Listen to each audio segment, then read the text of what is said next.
And we are live. We're back again for the first live stream of 2023. Guys, I've been, sick for the last half of December. And while recovering, I lost my voice again. Still not 100%, but over the weekend, I lost my voice. So couldn't go live even if I wanted to because I couldn't talk, could hardly talk. I sounded like a frog, literally, was in my throat.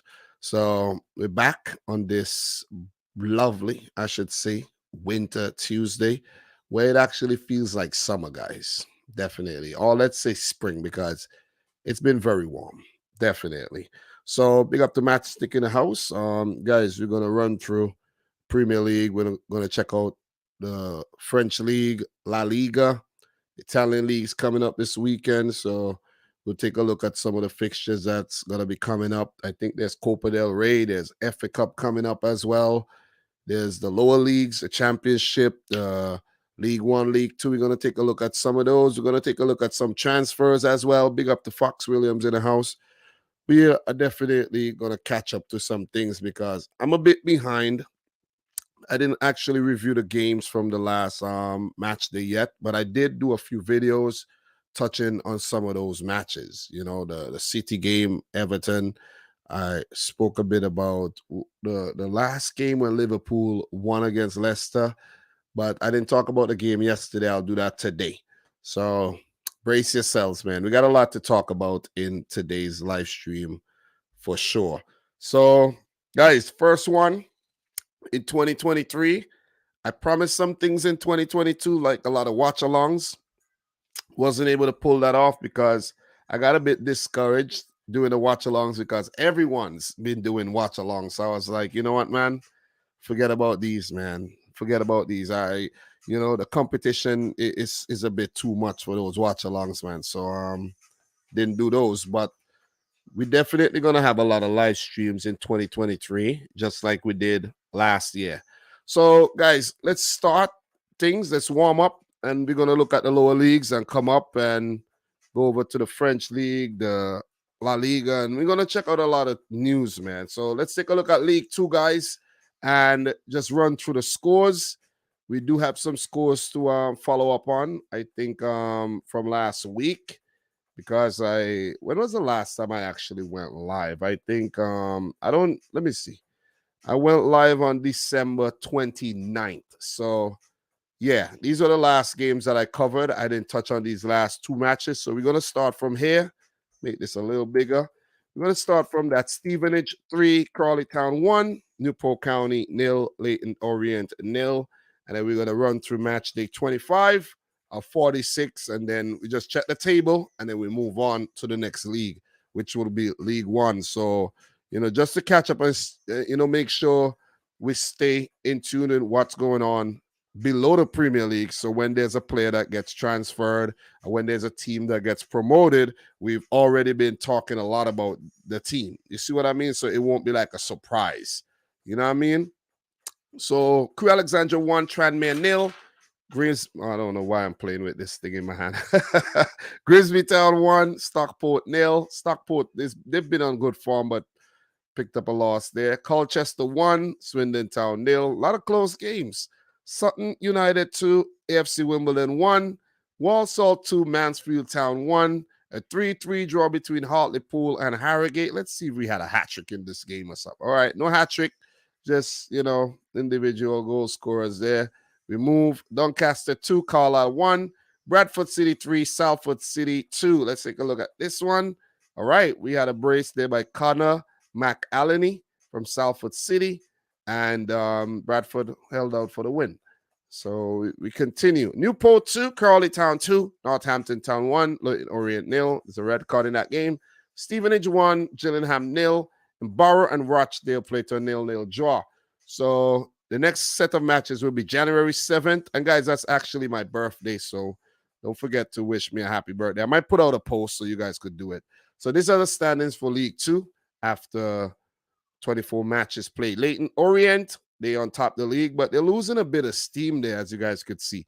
Stevenage, a second with a 5-point gap between themselves and Northampton Town.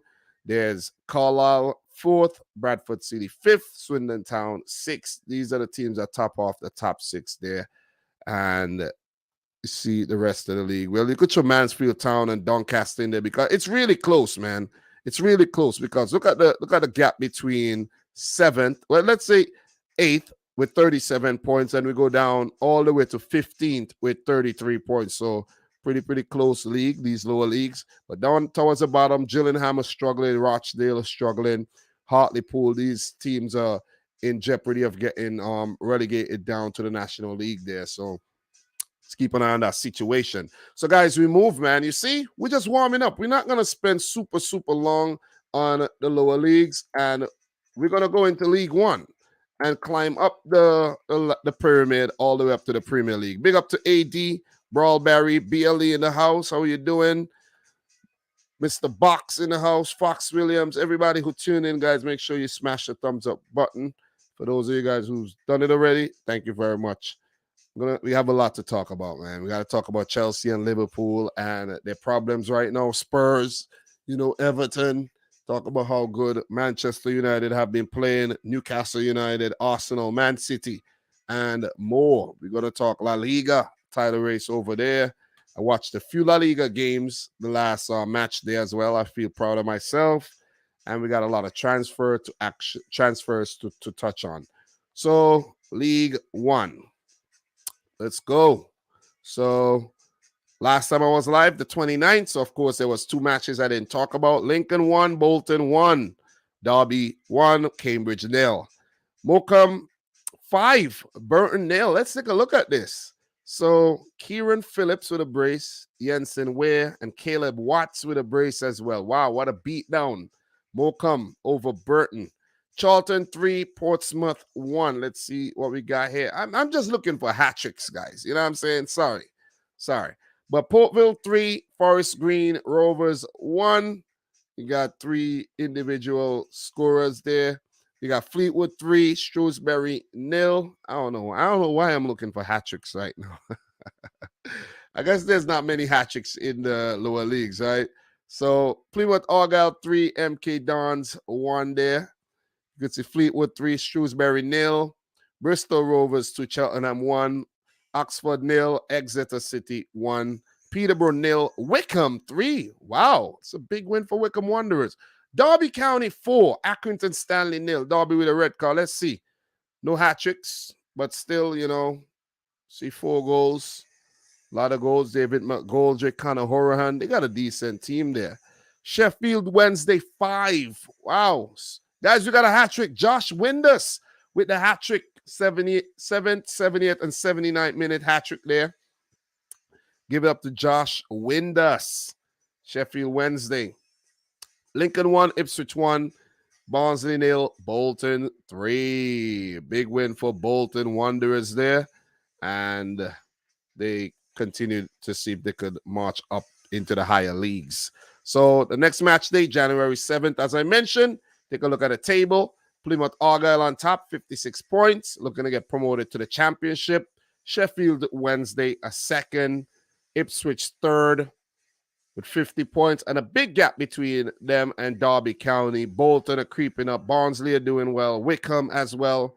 Peterborough a little distance behind. Port Vale, Exeter round off the top 10. We go down to the bottom side. Forest Green, 20 points. They not in very good form right now. MK Dons, 21 points. Morecambe, big win. They needed it. They're picking up some form there. 21 points. Burton, Accrington, Stanley, Cambridge, all struggling towards the bottom of the table.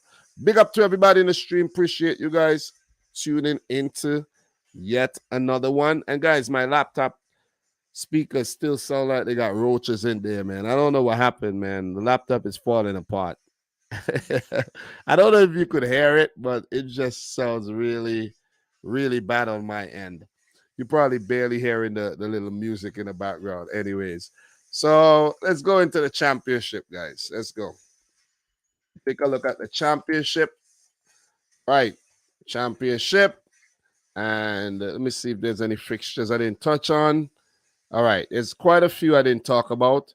Swansea 4, Watford 0 from the last match day. Joel Perreault, Liam Cullen, Joel Latibodier. He used to be a Man City player too. So Norwich won, Reading won, Stoke nil, Burnley won. Let me see who scored for Burnley here. So Josh Cullen for Burnley. Burnley's been on fire. Burnley are getting promoted, guys. Birmingham nil, Hull City won. I think this was a late goal. Yeah, Estupinian. I did see that article there too. So in terms of match day 26, guys, Blackburn Rovers 1, Cardiff nil, Huddersfield 1, Luton Town 2, Coventry and Bristol City 1-1 draw, Millwall 3, Rotherham nil, Blackpool and Sunderland played to a 1-1 draw, West Brom 1, Reading nil, Norwich nil, Watford 1. So wait.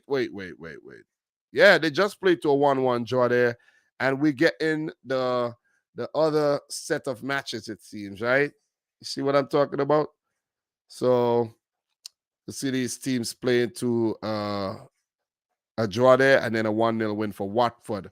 So Middlesbrough 3, Birmingham City 1. And Michael Carrick's been doing a very, very good job at Middlesbrough, pardon me. So you got to give it to the former Manchester United player and interim manager Michael Carrick for the great job he's doing at Middlesbrough there. So Swansea 1, Burnley 2. Burnley with yet another win. Let's take a look at this one. Ian Maatsen, the left back, the Chelsea left back on loan. Maatsen with a brace. This is crazy. You see what I mean? And the thing, this is what I don't like about when a player does well, right? For example, you see Maatsen doing well at Burnley. It's crazy, right? Maatsen doing well at Burnley. All of a sudden, Chelsea are going to decide, you know what? He's our player, and we are going to keep him. I hate that. Let the man stay at Burnley.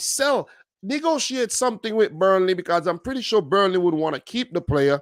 Negotiate a fee, a reasonable fee, and let the player play, because he's going to play every game at Burnley while you bring him back to Chelsea because he's done well out on loan. And what's gonna happen to the player? He's gonna be rotting on the bench like Armando Broja or Conor Gallagher. You know, in the past, a player like Billy Gilmore. You see what I mean? And there's many other players. So do like what you do with Tomori and Tammy Abraham. Let these guys go. Let them go out and let them spread their wings, man. You see what I'm saying? So once again, big up everybody in here. Burnley are doing well. Burnley will be promoted back to the Premier League at the end of the season. Surely, man. So Wigan 1, Hull City 4. Wigan under Colo Torre. They're not doing well. And I'll drop some stats a bit later when I run through my Reddit page there. So Stoke 0, Preston 1, QPR 1, Sheffield United 1. Sheffield United also doing well. And the next set of matches are going to come back in about almost 2 weeks' time. January 14th, and I think we got some cup games during that period as well. So that's the reason. So that's the Championship, League 1, League 2 roundup. And let's take a look at the standings here. Burnley on top, 56 points, and Sheffield with 51. So almost just a bit over halfway of the season done. They have a 14-point gap over Blackburn. So it's fair to say that Burnley, I don't think anyone's closing that gap, man. Only 2 losses in the league and 1 there in the Carabao Cup. They've been magnificent this season under Vincent Kompany, who's transformed this Burnley team and the way that they are playing football these days. We know under Sean Dyche, they were very unattractive, punt the ball up the field, hoping that big lanky striker would get on the end of it, put it in the back of the net, but it's a bit different, man. Expansive dynamism there by Burnley. So, look, Sheffield United, they're also looking well, but, you know, who knows? They have to keep up the momentum. They don't want to drop off at all. Blackburn Rovers playing some good football. Watford in and about. Middlesbrough climbing up the table. 3 wins on the trot. Millwall steady. Luton Town steady. You have Sunderland, West Brom, Preston. You know, all these teams doing well. Even just outside the top 10, guys. Norwich have lost a bit of steam. You remember, Norwich were 5th just the other day before they sacked Dean Smith. And They are 11th now. So that's very close margins in the championship. QPR, Reading, Coventry, they're just right there, 35 points. Look at that, 15th. So 35 points, 15th, and we go all the way up to 8th, 3 points. Well, let's go even up to 5th. 4 points separate 5th and 15th. That's how close the championship is. Go down to the bottom. We're going to struggle in on the Colo-Toure, Huddersfield, Blackpool, Rotherham, Cardiff to a lesser extent. Could throw Bristol City in there, but all the other teams who got over 30 points.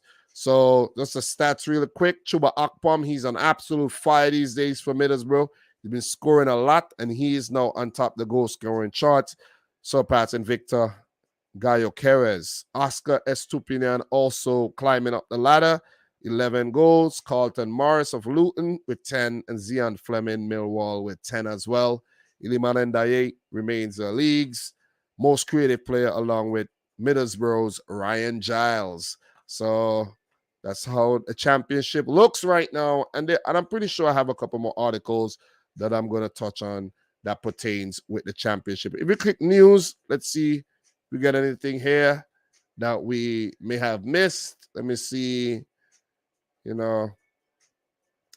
Would be an incredible risky signing. Crystal Palace iron move for 13-goal championship player. The verdict. Who has 13 goals? Chuba Akpom. So Crystal Palace linked to Chuba Akpom. He could earn himself a move to the Premier League.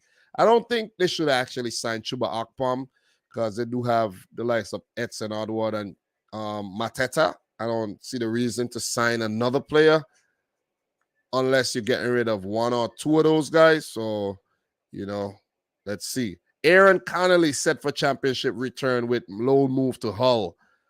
Aaron Connolly, man, he's an anomaly. Aaron Connolly's an anomaly. I don't know if he's still a Brighton and Hove Albion player, but he's had some good games and basically disappeared for, seasons when you really think about it, man. So, not to really go too deep into this, but Bournemouth begin talks for double signing from championship side as Bill Foley sanctioned 20 million spree. So Bill Foley is the new owner of Bournemouth. But the thing is, you're trying to strengthen. You're trying to strengthen from the championship. And that's the thing. That's the problem with some of these teams, man. You try to strengthen from the championship, it doesn't really help you that much. Unless the player is something really, really special and hit the ground running in the Premier League. But apart from that, I don't know. You see what I mean? So once again, big up everybody in the stream. Marcel is saying do a call-in show. Bro, we could do a call-in show, but how many people are actually going to come on and speak? You know what I mean? People are shy. People are scared to come on and speak their mind. You know what I mean? I'm not. I'm here. I'm always saying how I feel about transfers, matches, previews, whatever. And most people, they just want to be keyboard warriors in the comments and not really come show their face. You don't even have to show your face. Just come on and say what you have to say. Most people don't want to do that. I don't want to force anybody. I don't want to have a call-in show and no one calls in. What kind of call-in show would that be? You see what I mean? But big up to the boy Doug who says, hello, Dom. Nearly your big day. Bro, big day in terms of living a new year. Living to see a new year and everything. But I'm getting old, bro. I'm getting old. You see what I mean? Definitely getting old, bro. Doug, how are you feeling, man? How are you feeling? How is it up in Scotland right about now? How's the weather? Over here in New York, it's pretty warm. Freaking warm for January, if you ask me. I think it's about 50 degrees Fahrenheit, which is very, very warm. So we covered the lower leagues, guys. Feel very proud. And what we're going to do, guys, we're not going to touch on the Premier League right now because we might spend some time there. So what I'm going to do, I'm just going to go and switch over to La Liga because I did watch some La Liga matches. And we're going to switch over to La Liga and just do a quick La Liga roundup. And this is the new format of things that I'm doing these days. I don't want to just talk Premier League. I don't just want to talk the UK. I want to touch on Spain and France and Italy and, you know what I mean, Germany, all around Europe. Even the MLS, if we look at the MLS, whatever leagues you guys want to look at, we look at. So let's take a look at the last La Liga match day. And let's go back to the games here. I did talk about a few of these games already, but I didn't come back on the 30th.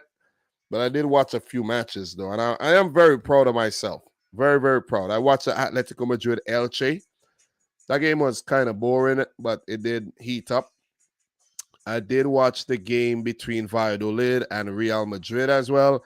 I learned a few things that, you know, the referees seem to favor the bigger teams. You know what I mean? They do. They do. And I felt a bit sorry for Valladolid because they were fighting, but everything was just stacked up against them. I missed the Barcelona game. That was a bit too early on Saturday. And I did tune in to the Villarreal-Valencia match while I was watching City and Everton play to a draw. But the best game of the weekend, from what I've seen, is that Villarreal-Valencia game. That was a derby, and it was live. It was helter-skelter from start to finish, man. Very, very good display and a good advert for La Liga. You know, a lot of people want to watch Real Madrid-Barcelona, but Villarreal, very exciting team, man. And guess who's in charge of Villarreal these days? Quique Setien. Quique Setien. So big up Doug again. Doug is saying it's not too bad here. It's 5 degrees, not too cold, not too warm either. 5 degrees Celsius. 5 degrees Celsius. 5 degrees Celsius to Fahrenheit is how much? Let me see. 41, bro. That's warm. God damn. That is very, very warm, bro. Very, very warm. Big up to Elijah Lawson, who says, hi, Dom. I have returned. I am happy because Arsenal dropped points, but respect to Arsenal. Yeah, man. Yeah. Giannis saying, I still feeling distraught from being robbed by Brentford. We're not getting UCL. Robbed how? What do you mean robbed? You weren't robbed. Liverpool were well beaten. It should have been 6 or 5. Talking about robbed. You weren't robbed. Come on, bro. Take your beating in peace. So, Girona 2, Vallecano 2. Let's take a look at the goal scorers. Valentin, Sergio Camelo with 2nd minute goal. Valentin Castellanos, 34th minute.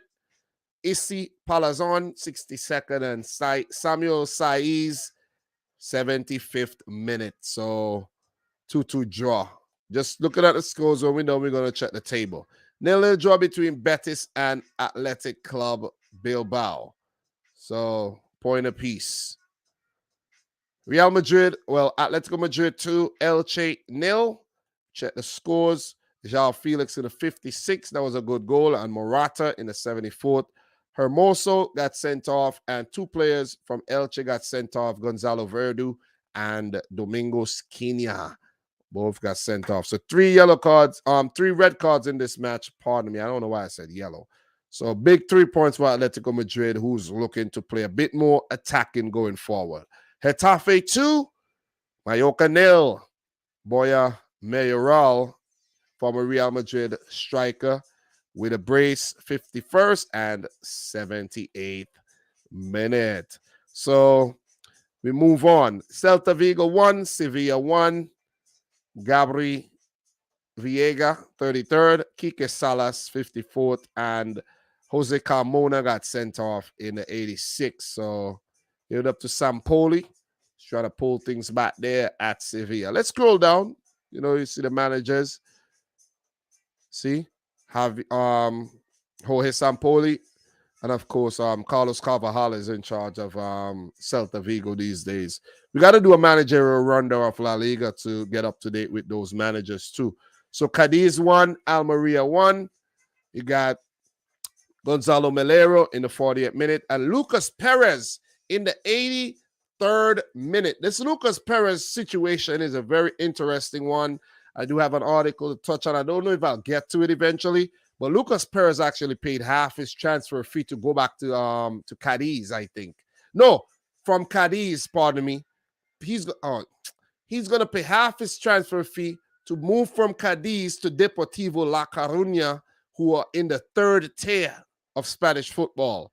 Yeah, so good thing I just snapped back into, reality there. So he's going to leave Cadiz. He wants to leave Cadiz. I don't know if it's finalized yet, and go down to the third tier just so he could help them climb back up to the pyramid. He used to play for Arsenal as well. So that's just something to make a note of there. So, guys, we will touch on some transfers a bit later, but I don't want to go too deep down a rabbit hole and not cover the other games. I'll talk about the other games. So, Valladolid 0, Real Madrid 2.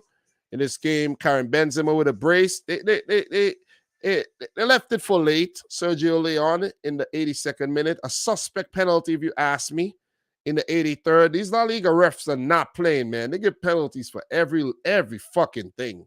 And Karim Benzema in the 89th minute to get back into goal-scoring form there. Sergio Leon, I said, sent off Valladolid. Very unlucky. A bit controversial in this game. Vinicius, was a target of some racial abuse once again in this match. And it just keeps happening, man. It just keeps happening to Vinicius. I don't know why. But they got to stop it. Definitely got to stop it. And I do have an article to touch on when it comes to that. Barcelona 1, Espanyol 1 in that derby.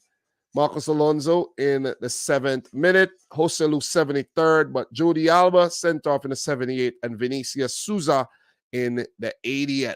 Didn't watch the game, didn't get to check the highlights or anything, but very dominant here by Barcelona. 21 shots, 78% possession. Look at the passing stat compared to Espanyol. Crazy. Let's take a look at the lineup here. Let's see who played. I should have did this for Real Madrid, but just wanted to check the Barcelona lineup because I didn't watch the game, but I watched the Real Madrid game. So have Gavi and Pedri in the midfield, of course. They're young. No Busquets, Rafinha, Lewandowski, and Ansu Fati. So got Espanyol. Martin Braithwaite plays for Espanyol these days. Just looking for some names that I recognize. Not a lot of names, to be honest. You know what I mean? Not going to lie. But not a lot of names that Alex Vidal, he's a former Barcelona man, right? Definitely. Former Barcelona man, Alex Vidal. So let me see. Manager. Who's the manager? Diego Martinez. I don't know this guy very well, so it's keeping it real. But in terms of the we're gonna check the table pretty soon. But Real Sociedad 2, Osasuna 0. You got Brais Mendes in the 22nd minute and Alexander Serlat in the 64th. Did David Silva play? Oh man, give it up. You see, the thing is, David Silva could have still been playing at Man City. That's the crazy thing. He could have still been playing, but the thing with City, they want to hold on to players super, super long. One or two players like Company stayed on a long time. Fernandinho stayed on, but you don't want to have overage players in the squad. You see what I mean? And that's a part of Man City's success.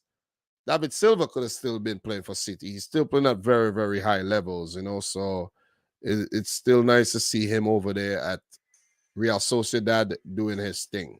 So give it up to Sociedad, man. Good win. So in the last game, Villarreal 2, Valencia 0. Very good game, man. Very good game. And we actually, I don't know how many of you guys noticed or saw this, but Gerard Moreno, one of the worst misses you would ever see, man. Open goal, he put it wide. Don't know how it happened, but it wasn't costly in the end. Villarreal, after some early dominance, they went behind after Edinson Cavani scored for Valencia. Very, very good goal, I have to say. But the Chuck Woozy goal was a peach of a goal, and 1-4 with the late winner there for Villarreal. Very, very entertaining match between you have Kike Setien in charge of Villarreal and Gattuso in charge of Valencia these days. So big win for Villarreal in the derby, and they're looking to qualify for the Champions League once again after some very, very good years in European football, winning the Europa League under Unai Emery, as you guys should know. So these are the standings. Barcelona is still on top, but with points dropped, they're now level with Real Madrid. It's a two-horse race over in La Liga, guys. Real Madrid, Barcelona. Real Madrid, Barcelona. That's it. Sociedad at third. I just was talking about them. Brilliant. Third, 29 points. But Atleti right behind with 27. Bilbao, 25. Betis, 25. You got Villarreal creeping up with that win. 24 points. Guys, it's still very early. It's only 15 games. Still got 23 games to go. We're not even halfway through La Liga season. Not even halfway through the Premier League season. So these are some, tricky times. This is a tricky, very, very tricky period that teams have to, navigate very carefully through. So you can't lose your head here because you're not doing well. You might want to sack the manager to see if you would, recover and things like that. But you really can't lose your head or lose your focus when it's so early in the season. So you see Vallecano, Osasuna, Valencia round off the top 10, and down towards the bottom, Elche, no wins yet this season. They're going down unless they pick up like about in their next 5 games, they start winning, pick up a couple draws. If they go unbeaten in their next 5 games, they could catch up. And Cadiz, Sevilla, Celta Vigo, Espanyol are not far ahead. So still a little hope for Elche, but I think that team's going down. Espanyol, Valladolid, Getafe, Almeria, Girona, Mallorca round off the rest of the league. Stats here, guys. Robert Lewandowski, 13 goals. Borja Iglesias with 8. Joselu Moruki, 8. Brais Mendes, Iago Aspas, Karim Benzema with 7. Mikel Merino, Antoine Griezmann, Dembele, Hugo Guillamon, and Robert Lewandowski, also Rodrigo, in terms of the assist getters here. Any big news in La Liga that we don't want to miss? That's actually taking the headlines. Barcelona face La Liga probe for fielding ineligible Robert Lewandowski. How is he ineligible? Didn't Robert Lewandowski... I think there was some controversy around the Robert Lewandowski availability where he was actually suspended and then allowed to play or something like that. But we're not going to go too deep into that, guys, to be honest. Antonio Matelojas plays his cards wrong to make history in Catalan derby. I think this was the referee, right? This was the referee that gave away a whole lot of yellow cards in the Netherlands. The Netherlands, who was that? Argentina Netherlands game? Yeah, I think so, right? And he gave out a lot of yellow cards in that game too. Let's take a look at this game. Espanyol Barcelona, 2 reds, and I think a whole lot of yellow cards. Yeah, look at that. Look at these yellow cards. So Alba got 2, Pedri, Fati, that's 4, 5, 6. And over on the Espanyol side, 7, 8, 9, 10, 12. Pretty sure some on the bench. 13, 14, 15, 16. What is wrong with this guy? Seriously, what is wrong with this guy, though? He just loves to give cards. What is up with this guy? But anyways, Juventus refuses to break the bank to land La Liga star João Felix. La Liga files charges relating to Vinicius' abuse and vow to increase efforts to eradicate racism. That's what I was actually talking about. The 7 Barcelona players that could now negotiate with other clubs. Everton eye Nicholas Jackson transfer as Villarreal brace for bids. That's the Senegalese international there as well. So La Liga, court orders Google to wipe IPTV Smarters Pro from Play Store. Okay, I don't know what that is. Maybe some illegal thing that allow people to watch games. I don't know. So it's pretty much okay. We have football commentator Simon Hanley dies at 60. Don't know this guy too much. Sorry. If you guys know who he is, let me know some more. Maybe he commentates in La Liga. And I haven't been watching a lot of La Liga, guys. But Vinicius says La Liga does nothing about racists. So They need to cut it out though. Seriously, definitely got to get better with that. I don't know if they're gonna start kneeling, but they need to start, improving in terms of abusing black players. Let's just put it out there, plain and simple. So once again, appreciate everybody in the house. Touched on La Liga here, touched on the lower English leagues. Let's take a look at the French league right about now and see what's going on over in the French league. But before we do, I think there are some Copa del Rey games, if I'm not mistaken. Let's check. Let's check because since we're in Spain, yeah, there was some Copa del Rey matches. Let's take a look at these Copa del Rey matches and see what happened. So Espanyol beat Celta Vigo 3-1. Right, Gonzalo Paciencia in the 15th minute, but Javi Paulo, Sergi Darder, and he had the game going to extra time. Actually, it was 1-1, but Darder and Nico Melamed scored in extra time, and Agustin Marchesin got sent off. Sounds like the goalkeeper, right? Yep, the goalkeeper got sent off. Argentinian goalkeeper, if I'm not mistaken. Marchesin sounds very, very familiar. So he got sent off. And who actually went in goal for them? I don't even know. You know what I'm saying? So don't know the Celta Vigo players that well. I'm not going to pretend I do, but I do know quite a few of the players, right? But not everybody. So big win there for Espanyol. They move on to the round of 16. Valencia beat La Nucia 3-0. This game, Justin Kluivert, Ilish Moriba, and Hugo Duro, the scorers, 3-0 for Gattuso's team. Villarreal 5, FC Cartagena 1. So Alex Baena, well, actually Cartagena scored first, 39th minute. Alex Baena, who had a great game against Valencia. Arno Danjuma, Jose Luis Morales, 60th minute, Samu Chukwueze, and Etienne Capu. Capu had a really good game against Valencia as well. Hit the crossbar. Was really, really, effective in the midfield and going forward there. So give it up to Capu. So we go back. We're talking Copa del Rey. We just touched on La Liga, guys. We are doing things different. We're not only going to talk about the Premier League and talk 10 minutes about each Premier League match. We're not doing that anymore. See what I mean? That's a thing of the past. Switching things up. But I'm beginning to feel the effect on my voice, though. I don't want to be here super long tonight because my voice is already like, getting bad again. Maybe I'm not sipping my beverage often enough, and I have to remind myself to take a sip of my beverage. So Levante 3, Getafe 2. Let's take a look at this. So after you see Munir scored in the 34th, Postigo 52nd. Munir again put Getafe back into the lead, but then Alex Munoz made it 2-2, and Wesley late. It's not Aston Villa's Wesley. It has to be late in the match, extra time, and Vicente Iborra did get sent off, the former Leicester City Sevilla man.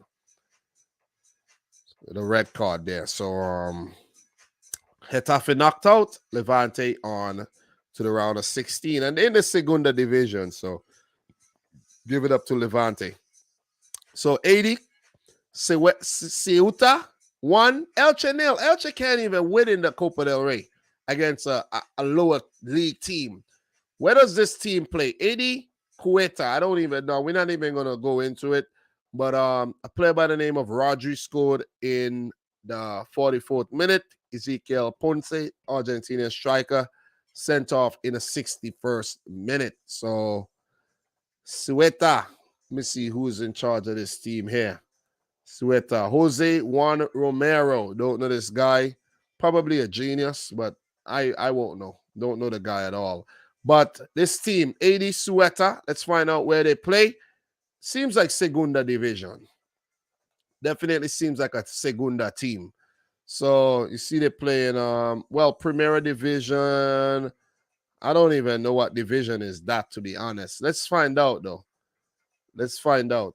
That division, this seems like a really low division. Standings. Yeah, is this Segunda Division? Yeah, this might be Segunda. Yeah, this is Segunda. Definitely Segunda. But let me find out, man. I need to find out because Primera Federación, where's that? Primera, let me see. Anybody know where that is? Who knows where that is? Primera Federación. That sounds like a third tier team. You know what I'm saying? That if it was a second division, it would have said second division. Primera Federación. All right, it's a league. Let me see where is that. So it's formerly known as the Primera Division. It's the third tier. Definitely a third tier team that just beat Elche, guys. So give it up to AD Sueta. Give it up to them. And let me see where they're at in the league right now. Let me see. I just want to take a look and see where. I just looked at it. I just looked at where they're at. But Sueta, they actually let me see. Sueta. You see, we're learning things though. We're learning a lot of things. So gonna look and see. Okay, so this team is at. This is weird. Okay. This team is actually. This team is actually in Africa. From what I'm looking at right now on the map, this team is in Africa, in Morocco. The Spanish part of Morocco, that little tip of Morocco. That let's take a look at this. This is a good one. AD Sueta, and look at this, right? Look at this. This is it's in Sueta, Spain. So let's find Sueta, Spain, and you guys will see what I'm talking about. Spain. Look at this. Look at this, right? This is nuts. So look at this, right? Look at this right there. You see that? Let's go to Britannica and you guys see exactly what look at this. Wait, let me share this with you guys. Let me share this with you. This is crazy. This is crazy, right? This is on the African continent, guys. So this Ceuta, Spain is actually over in Morocco. I didn't know this. I'm finding things out, man. Look at this. Look at this, guys. This club is actually from Africa. It's in Morocco. The Spanish part, you know, the part where Spain stole that piece of land from Morocco right there, guys, as you guys could see. You see that? And yeah, Donovan, I think the Canary Islands as well is, you know, in Africa and part of Spain. But yeah, Spain stole that part right there. You see that, guys? Right there. I'm going to use the word steal because that's exactly what happened there. And you could see another part here. Melilla, Spain as well. And there's about 3 parts there that Spain went down in Morocco and stole. 1, 2, 3. And the Canary Islands. So, yeah, man, we're not going to get too much into the history of European countries stealing parts of Africa, but we're just going to continue here. We're looking at these Copa del Rey results. All right. So Sporting Gijón 2, Rayo Vallecano 0. Take a look at this. It's Uros Milovanovic, 57th and 88th minutes with the winners over Vallecano. And you got Cacereño 0, Real Madrid 1. That was today. Wow. Didn't even know this game was playing today. Rodrigo in the 69th minute. Cacereño probably plays in a third tier or fourth tier too. But they were probably happy to host Real Madrid. But the thing is, when you play on a smaller field, it favors the home team a lot because you're not really used to playing on such a small field. But Eden Hazard played. Say, hey, Hazard, go out, get a match. So a weakened Real Madrid team, of course, but giving the backup players a bit of game time, a few youngsters as well. But they ended up winning the game narrowly, a goal to nil, to go into the round of 16 of the Copa del Rey. Guys, in terms of the other fixtures, Logroñez play Real Sociedad tomorrow. Linares play Deportivo play Sevilla. So if you're looking for some games to watch, there's these games playing. Pontevedra play Mallorca. Oviedo play Real Atletico, pardon me. Intercity play Barcelona. Alaves, Valladolid. Ibiza, Islas, Pitusas, they play Real Betis, Gymnastic, Osasuna, Eldense, play Athletic Club, Bilbao. And there's also what's coming up too, I think the Super Cup, the Spanish Super Cup, right? Spanish Super Cup.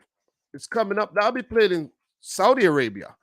That's coming up right there. You see, guys, Real Madrid versus Valencia, and Real Betis would take on Barcelona.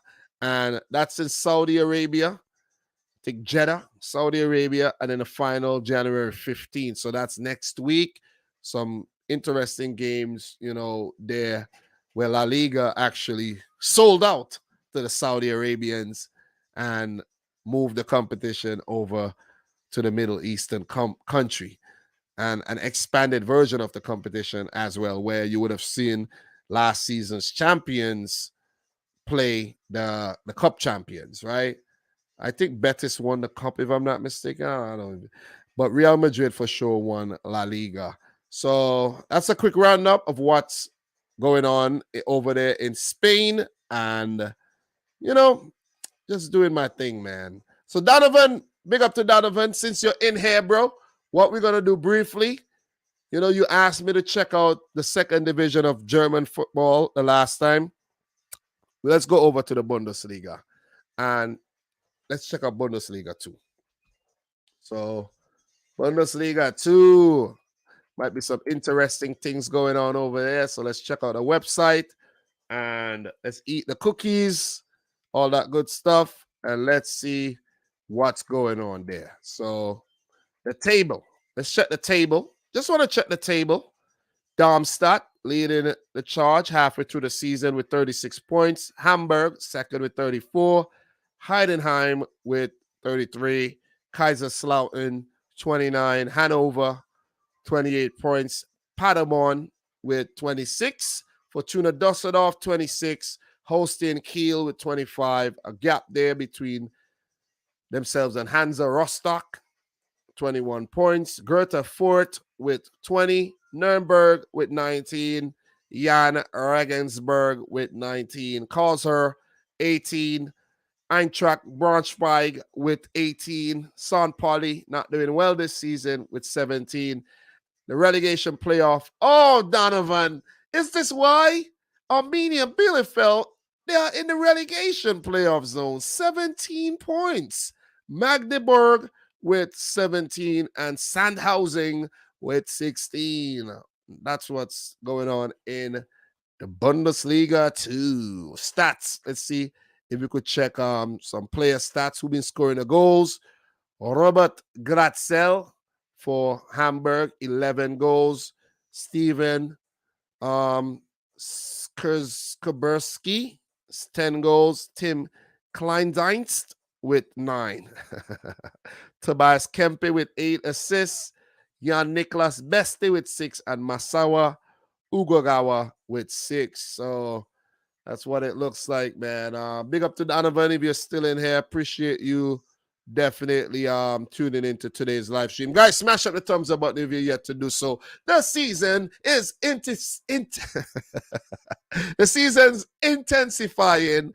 And that's why, that's the title of today's Ready, Set, Go with your boy, Dominic Rich. So let's take a look at League On, guys. You know what I mean? Let's go over the League On and let's do a quick roundup of what's going down over there in the French League. And we're going to move from there and go over to the Premier League, right? So let's go over to League On. Let's go over to League On. But guys, what we're going to do, right? since we're gonna go over the Liga, what I want to do, I have a lot of things to actually share. As a matter of fact, let's run to Liga. Let's run to Liga because I don't want to be going all over the place. But last time I was live, the 29th, I did touch on all these games. But for match week 17, let's go. Monaco 1, Brest 0. This game, Alexander Golovin, the Russian star, in the 54th minute. So big 3 points there for Monaco. Angers 1, Lorient 2. Abdallah Sima in the 10th, Abdallah Sima own goal, and Enzo Lefebvre in the 88th. Big up to Steve. He was actually talking about Enzo Lefebvre on his Twitter page. So give it up to Steve for constantly watching a lot of football games and scouting these players. Toulouse 2, Ajaccio 0. Big points for Toulouse. Rafael Ratao 46, Brecht Dejaguier in the 62nd minute there. Big 3 points for Toulouse. Nantes 1, Auxerre 0. In this game, Marcus Coco in the 74th minute. We move. Lyon 0, Clermont Foot 1. Big win for Clermont Foot. Mohamed Sham, 87-minute penalty as Laurent Blanc's men pick up no points in this game. Lens 3. This is a big one, sending shockwaves to the football world. Lens beating PSG. We had an early goal here from Perzermi. I don't know how to say this name. My God, I have to save my life, man. But Frankowski in the 5th minute. Hugo Ekitike in the 8th. Louis Openda, the Belgian, in the 28th. And Alexis Claude Morris in the 47 to give Lens a massive win. Remember the last time I was live, if you guys remember, you guys were in here, I was talking up this club. This club recently came up from Ligue 1, and I guess some money has been injected in this team, and they've been doing very, very well. And PSG were actually the last remaining unbeaten team in Europe's top 5, and we don't have any more, as Benfica also lost. We're going to take a look at the Portuguese league as well. So big win for Lens, as PSG was actually without Neymar, as we know. Let's check the lineup here. Mbappe, Ekitike up top, Soler, Verratti, Pereira, fit again, Fabian Ruiz, Nadi Mukiele, Sergio Ramos, Marquinhos, Ashraf Hakimi, Donnarumma. That's still a good team, if you ask me. Off the bench, Vitinha, Pablo Sarabia, and Warren Zaire Emery, youngster, Ishmael Gabi. Some couple youngsters getting some game time. You check PSG's bench is very, very light, if you ask me. Messi not back as yet, and Neymar suspended. So big players to have out, if you ask me, man. Very, very huge players. So Lens, man. Lens. No real huge names to really talk about, to be honest, guys. But they're being real effective. Brice Samba in goal, doing a great job. Kevin Danso, saw him briefly at Southampton. Facundo Medina. You have Haidara here. Abdul Samed. So, Sekou Fofana. Decent team. Decent, more than decent, I should say. More than decent if you're going to beat PSG 3-1. So Strasbourg 2, Troyes 3. Give it up to Troyes. See what I'm saying? Man City's sister club. Renault report, 16th minute. Ronnie Lopez, who is a former Man City youngster as well, 20th minute. And you got Habib Diallo in the 41st. Ishmael Doucouré, 54th. They came back, but Xavier Chevaleron, I should say, Xavier Chevaleron in the 78th minute. What a name to give Troyes a big win. Troyes struggling a bit. Let's check out Troyes. Yeah, Troyes was definitely struggling. They needed those 3 points badly. So Lille 1, Reims 1. You had Jonathan David in the 32nd minute and Jens Kajuste in the 79th. And we move on. Montpellier 1, Marseille 2. In this game, Nuno Tavares, 47th minute goal. Maxime Esteve, 61st minute own goal. Tavares sent off in the 87th. And Teji Savanier penalty in the 91st minute there. So something that I have to talk about for this game. Rennes 2, Martin Terrier, 5th minute. But Martin Terrier, I just saw in an article, he was linked with a move to Premier League clubs. He's now pulling ACL. You know what I'm saying? That's crazy. You're on the verge of probably getting a big move. You're scoring a lot of goals, and your ACL is RIP. So Ross Barkley for Nice, 21st minute. If you're wondering where he's been, that's where Ross Barkley's been. He's been at Nice, having a Nice time.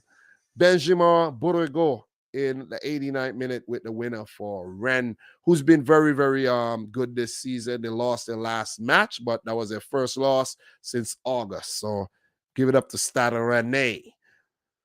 Big win to bounce back. And that rounds up Ligue 1.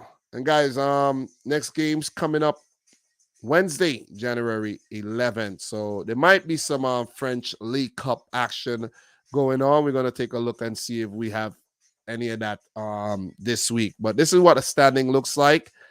PSG on top, first loss of the season, to Lens, who are second, 4 points behind them. Could Lens actually pull it off? Guys, it's going to be difficult. It's going to be extremely hard to beat PSG to the title. Marseille, a third, 4-point gap between Marseille and Lens. Rennes, the fourth. Monaco, fifth. Rounds off the top 5. Lorient doing well in 6th. Lille, Lyon, Clermont-Foot, and Reims round off the top 10. And guys, remember, Ligue 1 is going to be cut down to 18 teams next season. So 4 teams will be relegated straight. No playoff. You just relegated. Brest, Auxerre, Strasbourg, Angers are all struggling, while Ajaccio, Nantes, Montpellier just outside the relegation zone. Troyes, Toulouse, Nice in a safest type of spot there. Stats: Kylian Mbappe, 13 goals. Neymar, 11. Alexandre Lacazette, Folarin Balogun, Jonathan David, Terem Moffi, all with 10. Lionel Messi, Neymar leads the assist charts with 10. Jonathan Klaus of Marseille with 7. Keao Silva with 5. Florian Sotoka, the creative maestro for Lens. Jean Rickner, Belgade for Strasbourg. Remy Cabella and Ronnie Lopez there with 5 as well. So that's Ligue 1. Guys, do we have anything in the French Cup? Let me see. French Cup. Coupe de France. Let me see. Any fixtures? January 6th. You see? I knew it. I knew it. Round 64, guys. I'm not going to go through all of these, but let me see if I see any standout ones there. You got Pa coming up against Montpellier. This Pa FC, you know, I remember there's this Vietnamese player that plays for them, Win Kong Hai, plays for Pa. I don't know if he's still there. Let's find out. So Pa FC, they actually lost their last 2 games. Let's find out. Let's find out, man. You know, this is what this show is all about, man. Finding out new things and learning. All right, I just want to see. Let me see if he was on the bench. If he's still even there. Maybe he's not at the club anymore, you know, but he was at the club. Maybe he went back to Vietnam.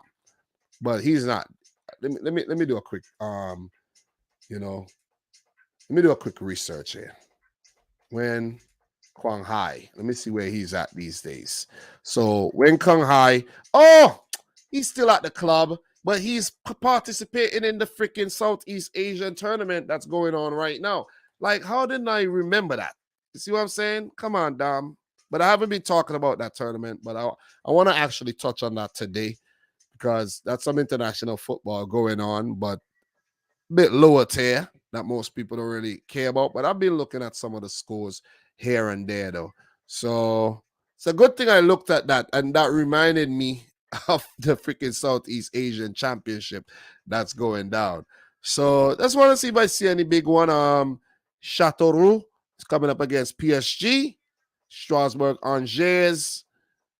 It's one that's been canceled. Lyon play Metz. So that's going to be a good one. Let's see if I see any more. You know, let me see. Bordeaux play Rennes. It's a big one. And probably some other big ones that I don't know of, but Lille play Troyes. That's also a huge one. So, guys, we covered the French league. We touched on French football. We all know PSG is going to go on to win the title. It's no secret. So, big up to We Really Rolling. Jonathan McCarb says, I'm Jonathan Klaus from Marseille, former Armenia Bielefeld player, now barely missed the French. Yeah. He's been pretty good lately. Sean Virgil, big up to you, man. The GOAT. Where's Liverpool? Elijah Lawson after this EPL. So you want EPL, an hour into the stream. We've touched on Liga. Guys, we have a lot of other leagues to look at. If we take a look at the Premier League right now, we won't, by the time we get to take a look at the other leagues, it will be too late. But not like if I'm going to spend super long in the Premier League anyways. I'm not. You see what I mean? I'm not.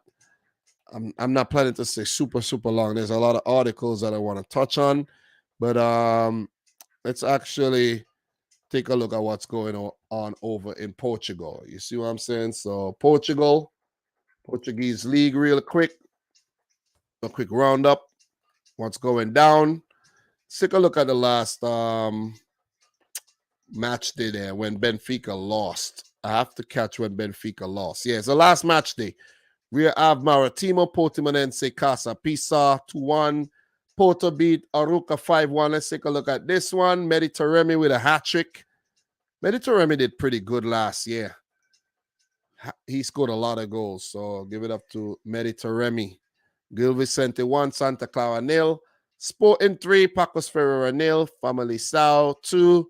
Chavez 0, Veleza 3, Vitoria 0, and Braga beating Benfica 3-0. Let's take a look at this. Abel Ruiz from a Barcelona youngster in the second minute, and Ricardo Horta, who's made the Portuguese national team World Cup squad with a brace to, give Benfica their first loss this season. No Enzo Fernandez for Benfica, guys. Let's take a look at the Benfica team. Gonzalo Ramos, Jean Mario, Arsnes, you have Rafa Silva. Pretty stacked up team. Florentino Luis. Oh, I think Enzo Fernandez, okay, he did play this game. I didn't even realize that. I think for the last couple matches, he did, last couple training sessions, he didn't train because he's been linked to Chelsea. So, pretty solid team if you ask me. But it is Benfica, man, doing the goddamn thing. Andre Horta, Ricardo Horta, Udo Saracic. You know what I'm saying? Pretty decent. Pretty decent. So get to the new match day, guys. I just wanted to do a quick roundup. You see, we don't have a lot to talk about when it comes to the Portuguese league. We're just gonna take a look at the standings briefly. Yeah, we ain't even gonna touch on these fixtures here. So Benfica on top, 37 points. Porto with 32. Braga with 31. Sporting with 28. Top off the top 4. And the other team's pretty irrelevant if you ask me because they're not going to win the title. It's one of those top 4 teams. Down towards the bottom, Pacos Ferreira. It's weird, man. They are without a win this season. This is weird. Look at that. 2 points all season, 14 matches. I wonder how many managers they've gone through. Look at Pacos Ferreira, right? Let's take a look at standings. Let's take a look at last season. Where does Pacos Ferreira finish? 11, 38 points. Not bad, right? Not bad. Season before, Pacos Ferreira, 5th. You see that, right? You're going to see something. Previous season, Pacos Ferreira, 13th, but they just recently came in 5th. Look at this. Pacos Ferreira, 17th. They struggled. Definitely struggled. They got relegated. That season. Since they came back, they've done okay. But this is one of the teams from Portugal that I know a little bit. I know the name. That's about it. But they're struggling big time, man. But in terms of the league, see Gonzalo Ramos, Mediterranean, Fran Navarro, Pedro Gonçalves leading the goal scoring charts there. Ivan Ilsen, you know what I mean? Mediterranean, assist getter, and leading the goal scoring charts though. But I don't think we're going to see Mediterranean getting a big transfer or anything. I think this is a good league for him to thrive in. He goes into the Premier League, in my opinion, he struggles to score goals. No disrespect to Mediterranean though. None at all.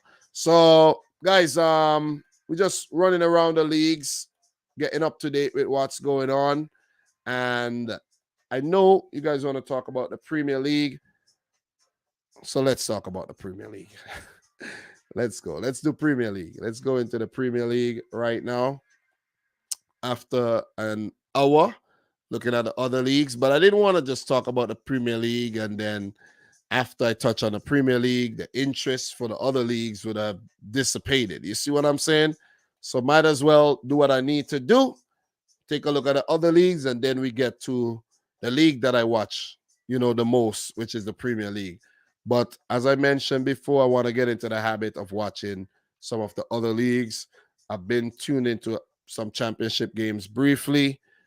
La Liga, I watched a couple matches over the week, and I think I tuned into 3 La Liga games, man. That's a lot. That is a lot for me, and want to catch some other games when I can, when I remember as well, because I have a lot of subscriptions, man. A lot of subscription services that I could watch these games on. Too many to actually talk. I'm ashamed. I'm really, really ashamed. So what we have to do, we got to go back to match week 17 and talk a bit about some of these games that I'm yet to touch on and the current match day. All right. So we're back. We're back after the World Cup and the Boxing Day fixtures. Brentford 2, Tottenham 2. Touched on these already. Brighton 3, Southampton 1. Leicester 0, Newcastle 3, big win for Newcastle. Fulham 3, Crystal Palace 0, Everton 1, Wolves 2. You had Aston Villa 1, Liverpool 3, Arsenal 3, West Ham 1, Chelsea 2, Bournemouth 0, Man United 3, Forest 0, and Man City 3, Leeds 1. So for these matches, I am yet to actually talk about. I remember before, guys, I used to do a preview show for the Premier League where while I'm at work, I tirelessly write down all the notes, injuries, fun facts, you know what I mean? And I go in depth, man. It was really difficult for me, guys. It wasn't sustainable anymore. I have to keep it real, man. You know what I mean? It wasn't sustainable. Seriously. I don't mind 20 people being in here and I'm just chatting about the Premier League. I really don't mind. You see what I mean? But when I put in so much time and I put in so much effort and then 20 people's in here, I'm like, nah, I'm done. I'm done, man. Yeah, Donovan, that's not bad. In the Bundesliga, he might actually thrive too. If French league, he might do well too. But the Premier League, I don't know, man. I really, really don't know. You know what I'm saying? Big up to Dane. Man United's doing well these days. So big up to you and your newfound success as a team, because we know how garbage Manchester United have been lately. We know that. So let's not pretend that, we're making things up about Manchester United. So big up to Mohammed, Jan, all of you guys. Make sure you smash up the thumbs up button for the stream. Remember, the season is intensifying. All right. And we're here to talk about the latest and the greatest when it comes to world football. So we're on to the Premier League now. Taking a look at match day 18, Brentford 2, West Ham 0. And in this game, Ivan Toney in the 18th, Josh Da Silva in the 41st. But sadly for Brentford, Ivan Toney went off injured at the back end of this match. But, I did run across an article that he's okay, but he missed the match against Liverpool, but it didn't even matter for Brentford. So West Ham, they're in a bit of trouble. They haven't been winning any games. We take a look at West Ham's form right now. Let's go down to the table and we go down. West Ham, no wins, man. No wins in their last 5 matches or more. But that's just the last 5. Let's just stick to what we're seeing here. No wins. And not just no wins, all losses. They're in a lot of trouble. But West Ham, the board, have decided that they're not going to sack David Moyes just yet. And I do agree with the board. But if this downward spiral continues, that could change really, really fast. So Brentford, they're doing well. They're in the top 10. They haven't lost any of their last 5. It stretches a bit further than that, but big wins against West Ham and then, of course, against Liverpool. We'll get to that game briefly. Liverpool 2, Leicester City 1. I did a little video on this one, so go check that out if you haven't yet done so. Keenan Dewsbury Hall in the 4th minute, but Wood fires. And as I said in the video, Wood faces, his name is very close to, because he was very shit in this match.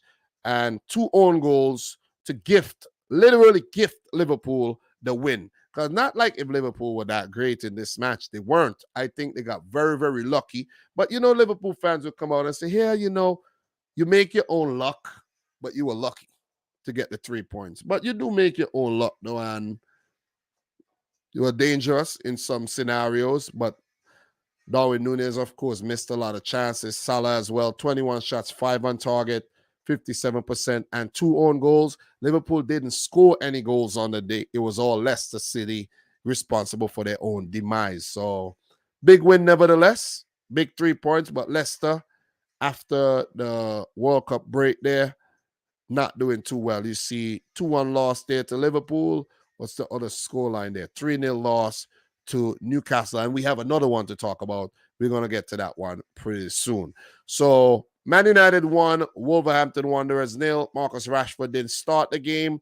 Disciplinary reasons, came to the team meeting late, and he was benched, came off the bench, and scored a very scrappy goal to give United the win. I think he did score another one, but it was chalked off. But Wolves, after fighting very, very hard, walked away with absolutely nothing. And Lopetegui, he was livid after losing this game so narrowly to a resurgent Erik ten Hag and Manchester United. So we move on. We're not going to spend super long on this one because we have another game to talk about to do with United. But since we haven't spoken about the other City game as yet, Man City 1, Everton 0. And I did do a video on this. So again, I won't be long, but Erling Haaland, 24th, Demari great with a screamer in the 64th minute here. And Everton, they defended well. And in the end, I have to say, it's a well-deserved point for Frank Lampard and his men. They need these points. They need them because in the last 9 available after the World Cup, they only picked up 1. And you can see how the Premier League is so weird. You have Everton play to a 1-1 draw against Manchester City, right? And then you have Everton getting absolutely smashed up today against Brighton 4-0. So it's like, God damn, City couldn't beat Everton, but then Brighton smash them to bits. You see what I mean? But then Man City's like been winning the league and Brighton's been, they've been doing very well. They've been very progressive. But that's just the Premier League for you, man. It's so unpredictable and you never know what's going to happen. You really, these games, you predict them at your own peril, if you ask me. So I think, I mentioned a few things, with Pep, if we check the lineup, who were dominant in this match. But I think Pep gets carried away sometimes, right? And this is what I mean. Okay, Grealish played well in the last game, but maybe this was not a game that fit a player like Grealish. Maybe Phil Foden should have started. You see what I mean? And Rico Lewis. I know Rico Lewis have been performing well, but maybe the game needed a João Cancelo to unlock a very robust and rigid Everton defense. Rico Lewis is not that type of player. He's very good. He's very young and talented, but this was not the game for Rico Lewis. And to me, the same for Nathan Ake. This may be a game you could have sent out a player like Sergio Gomez, and you play either, or you could have played Kyle Walker and Cancelo. Give Ake a little rest. But Pep, man, it's just Pep. Akanji's been coming under the radar as well. He's been good for us, but Pep is like all of a sudden he's developed a fascination over Manuel Akanji. I don't know why. He's been playing well, but we have Laporte. You see what I'm saying? Give Laporte some game time. Give him some game time. Where was he? Laporte wasn't even on the bench, but maybe he's not 100%, but still, you get the point. Laporte's not been playing a lot. Maybe he's not fit. So maybe the criticism is not even warranted for Pep Guardiola. But still, I'm just saying, man. Bernardo Silva, a bit questionable, to be honest, his commitment. coming under the radar again. Rodri, Kevin De Bruyne was slipping all over the place in this game. We didn't create a lot of clear-cut chances, and we got what we deserved, 1 freaking point. And when it comes to defending the odd attack, we don't do well enough. And that's City's Achilles heel. Control the game, and then once the opposition team breaks and counter, always get in behind and get some type of success. So, got to improve there behind Arsenal. But with Arsenal drawing today, it's a great result for City. Got to bounce back, but playing a Chelsea. You see what I mean? It's going to be tough. Not going to be easy. So, not the best result for Man City, but still, it's better than a loss. Fulham 2, Southampton 1. In this game, you had James Ward-Prowse's own goal. Very unfortunate, but Ward-Prowse with a brilliant free kick. Oh, my. How many of these free kick goals he's going to score, man? And that was another brilliant one from a good distance out. Very flat, very low, and powerful to give Southampton the equalizer there. But João Paulinho with the late header. And this is the thing, right? Let me just say this, right? You see, like, for example, and this is why I get critical of Liverpool all the time. Who won the game there for Fulham? João Paulinho. He's popped up with a couple goals. Liverpool, and I keep saying, lack these midfielders that could give you that odd goal. And Liverpool fans always come out, oh, we don't need that kind of... What do you mean you don't need that kind of player? A João Paulinho would have been a great signing for Liverpool. But yeah, you know, Fabinho is the best defensive midfielder in the world. So is Thiago. You see what I mean? So I'm just saying, man. I'm just saying, well done for Fulham to go out and get a player like him. Been popping up with some good goals, and he's been an enforcer in the middle of the field. So another big win for Marco Silva and Fulham. They've been on fire, man. Fulham are staying up. It's not even an argument. They're staying up. And Southampton, a team I think that I predicted to go down, might actually be going down. They hired Nathan Jones, who's a championship level manager. And maybe they hired him in preparation for the championship. So Southampton is going to take a lot for them to get off the bottom of the table there and stay up in the league. So well done for Fulham. And they pick up yet another 3 points. Bournemouth 0, Crystal Palace 2. Crystal Palace bouncing back. Bournemouth continue to slide. And we will get to the Man United result. They're now 3-0 after the World Cup. So Jordan Ayew, I think that's his first goal this season. Eberechi Eze in the 36th, he just keeps putting out some brilliant performances. Give it up to Eze. Don't know if Crystal Palace could hold on to a player like him in the future. But this is yet another example. Liverpool and your fans, I'm going to get on y'all. Because look at Eze. He's a midfielder. How many goals does he contribute to this Crystal Palace team? Quite a lot. Quite a lot of goals. He's a midfielder. He's a midfielder. And you see it yet and yet and yet again of these midfielders contributing with these goals, the build-up, the assists. I don't see it. I don't see it over for the Reds. I really don't. See what I mean? And I don't mean to use you guys as an example, but it is true. It is true. It's a burning topic right now. So big win for Crystal Palace. We will get to the standings pretty soon, but it's not relevant to actually bring up the standings now when we have games played this week already. I'm just catching up, guys, because I lost my voice over the weekend. It's not 100% yet. Don't want to strain it too much today either, because the live stream is going on a bit longer than it should. So I might actually not run through most of the articles that I wanted to run through today. And just to talk a bit about Mudryk and Enzo Fernandez. I want to touch on those things, guys. And I think I might have a plan to just keep Pele on the thumbnail for the foreseeable future.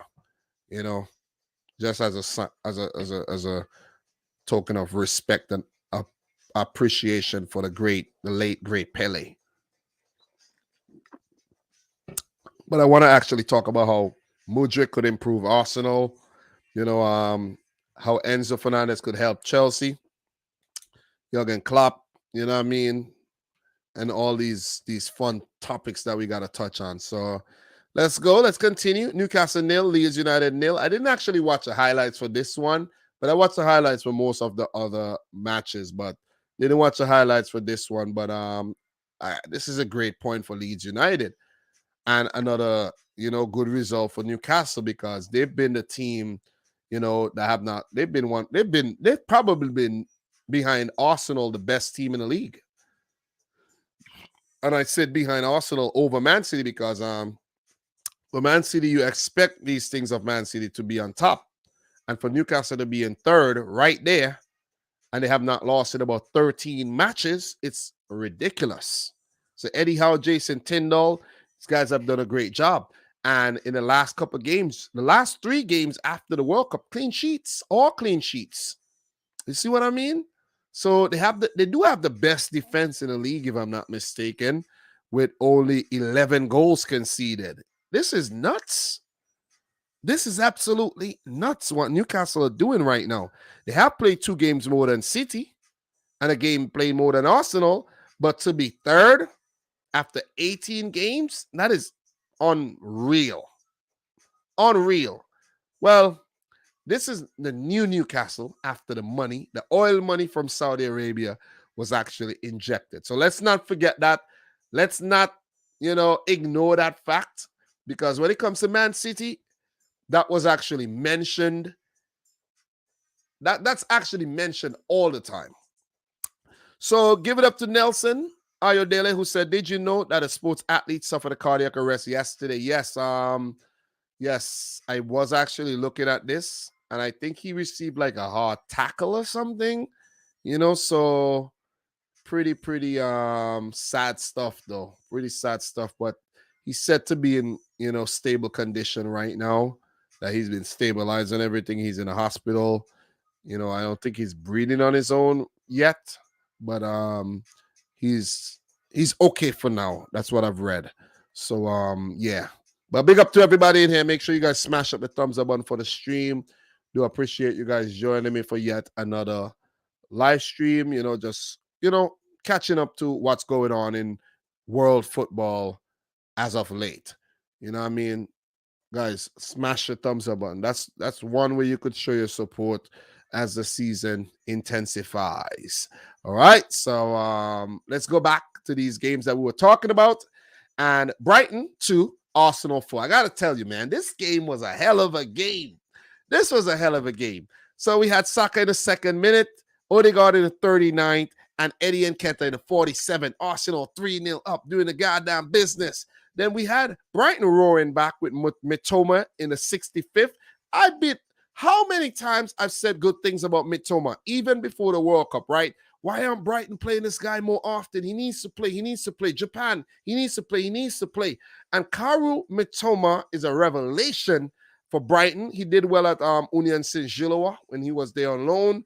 And listen, man, scoring a ton of goals these days, picking up a few assists as well. And his dribbling ability, man, he runs past players like it's nothing. Evan Ferguson, the youngster, the young Irishman with that goal as well in the 77th minute. That was his first Premier League goal.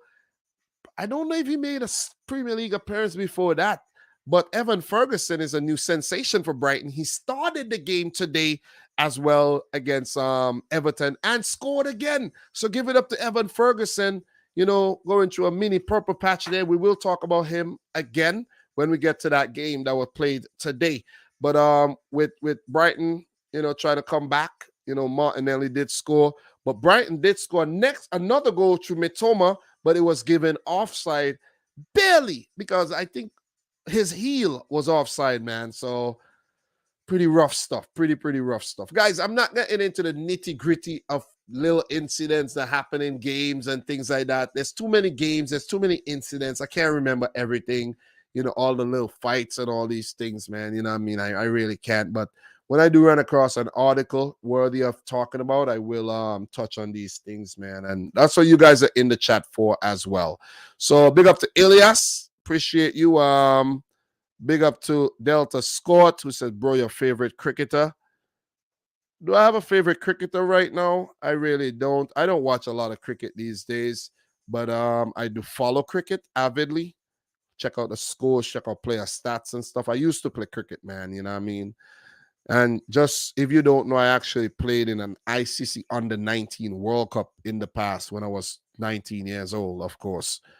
So made St. Vincent national under 15 team and things like that. So I could have made it big. I'm a sportsman, it's in my blood. But these days I'm more into football, you know what I mean? So I can't picture myself having a cricket channel. Really, really can't. I could, but I can't because I would have to watch these test matches, and I'm not about to watch no damn test match. not in 2023 when I'm a grown man, and I have so many responsibilities. I have to go to work. That was when I was a kid. I had time to do those things, but I don't anymore though. But this was a very good game, and Arsenal, I have to say, they held on. They barely held on because Brighton, they had the better second half, in my opinion. Even though it's a level score, Brighton were a better team in the second half. At Arsenal, their mettle definitely tested, and it's going to be tested going forward because teams are now saying what's up to Arsenal.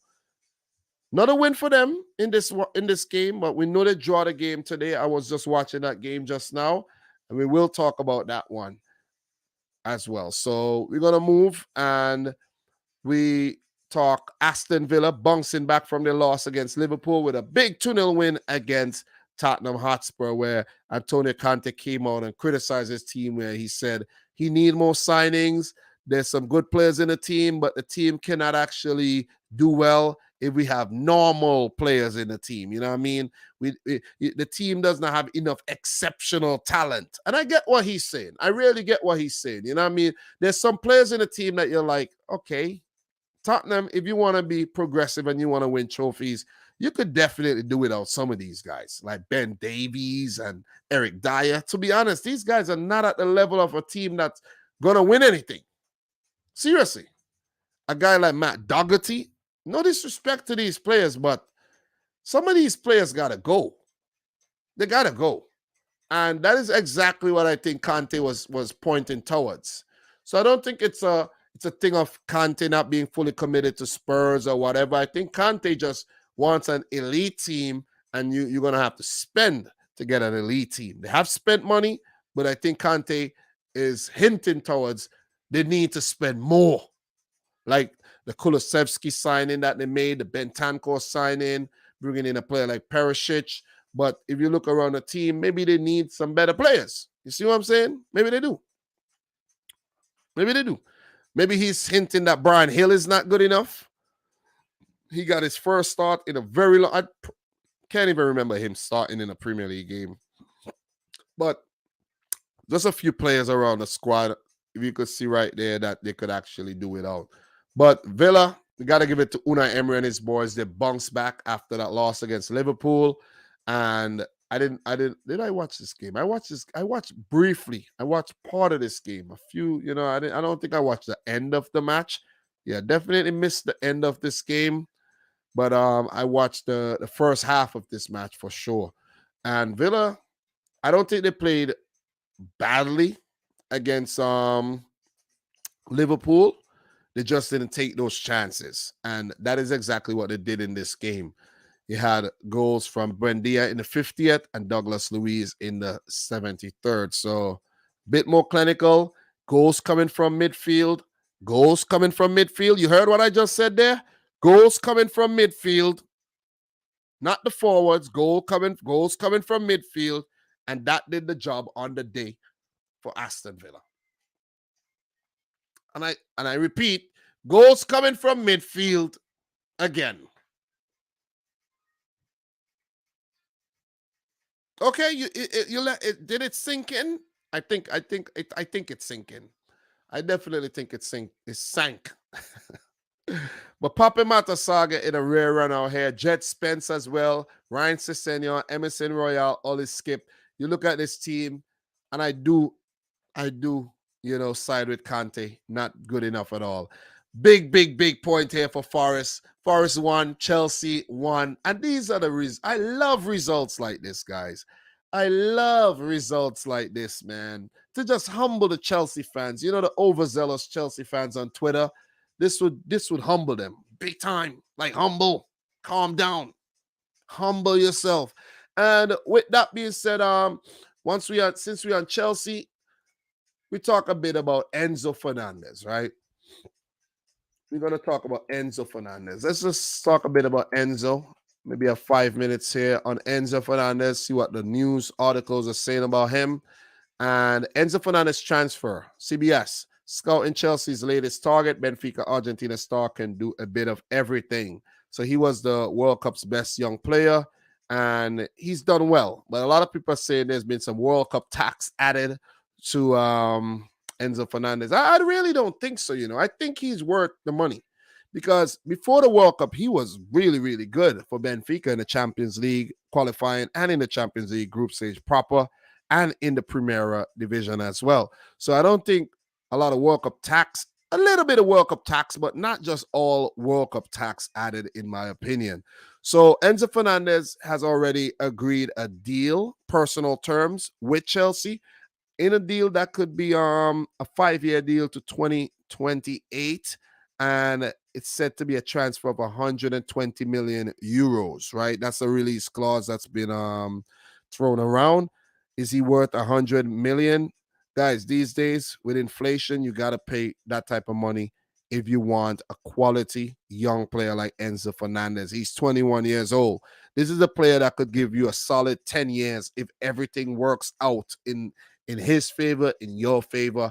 If Enzo Fernandez spends the next 10 years at Chelsea, that would mean a couple league titles, Champions League, and all of that. You're not just going to spend 10 years at a club and not win anything unless you're Harry Kane. You see what I mean? Or Hugo Lloris. And that's a Spurs joke. I think that's a solid Spurs joke there too. But Enzo Fernandez is a quality player. He's a box-to-box type midfielder. He's going to help you out with an odd goal. He's not going to score a lot of goals, but he'll score that odd goal like you saw he did for Argentina. He pick up the odd assist, but he's mostly a hard worker in the midfield. But I think he could improve. Think he could improve and be that player that's capable of the unknown. You see what I mean? So BBC, Enzo Fernandez, Chelsea in talks with Benfica over Argentina midfielder.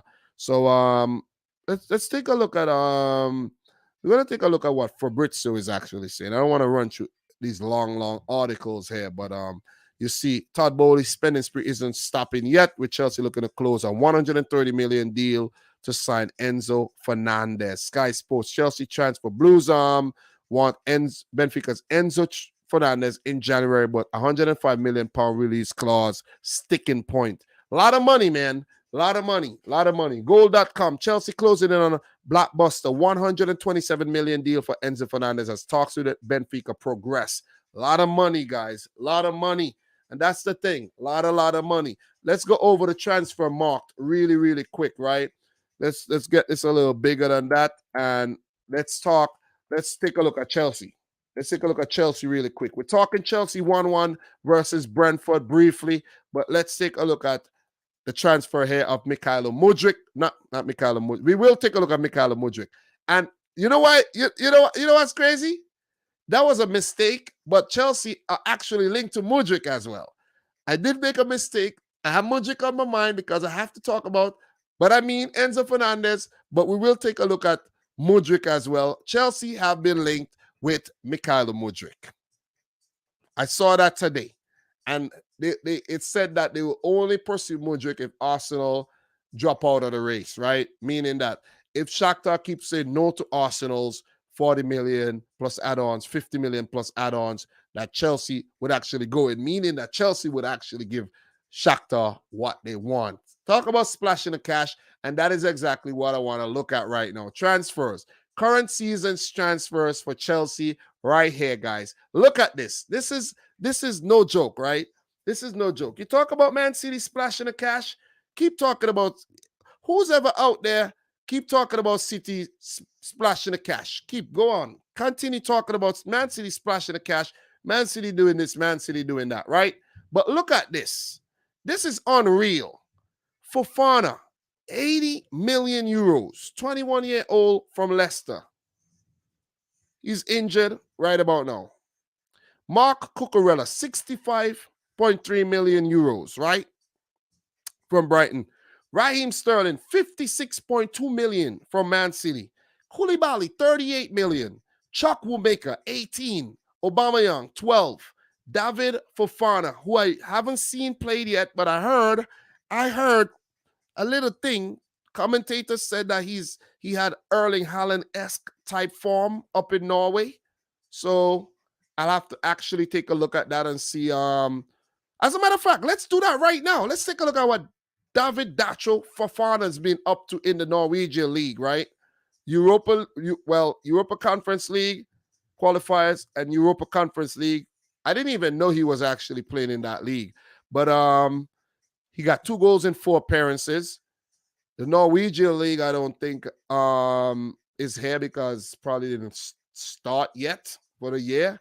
But let's take a look at some of his stats. That's what I want to look at. All seasons, briefly. Want to know some more about David Fofana? Okay, last season, 2022, he scored 15 goals in 24 games.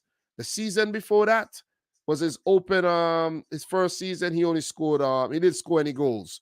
So it was his breakout season last year where he scored 15, scored a couple in the Conference League qualifiers, but the elites, I don't know, man. Elite Syrian, Elite he hasn't started back as yet. He's formerly of Molde, and you see he played 65 games and scored 24 goals, and 19 of those goals come in within the last year or so. So I don't know if David Fofana is going to be a starter for Chelsea, a squad player, or they're going to send the kid out on loan. I don't know. And maybe that's most likely what would actually happen to David Fofana. So let's go back. Damn, this thing's not working properly right now. But let's try to go back to Chelsea and their transfer business. Yeah, this thing has just stuck. But let's go back to Chelsea and their transfers. This season's transfers, right? We're spicing things up right now. Talking about Chelsea splashing the cash. Gabriel Slonina, don't forget this young goalkeeper they bought from Chicago Fire, right? 9 million. Dennis Zachariah on loan. Conor Gallagher callback. Amanda Broja callback. Emerson on loan. He's on loan at Lyon. We're going to look at the outgoings, but there's also another player that they signed, right? Benoit Badiashile. That one has not been made official yet, it seems. That's why it's not on here. But Benoit Badiashile. And Chelsea has spent a total sum of 293 million euros. You add Badiashile to that one, it's going to go into 330 million. Then if you add Enzo Fernandez to that one, 330 plus 100, let's say 120. That'll be 450 million euros spent one season. No, a half a season. 450 million euros. That is ridiculous. And still not win the league? Come on. And still not win the league, guys.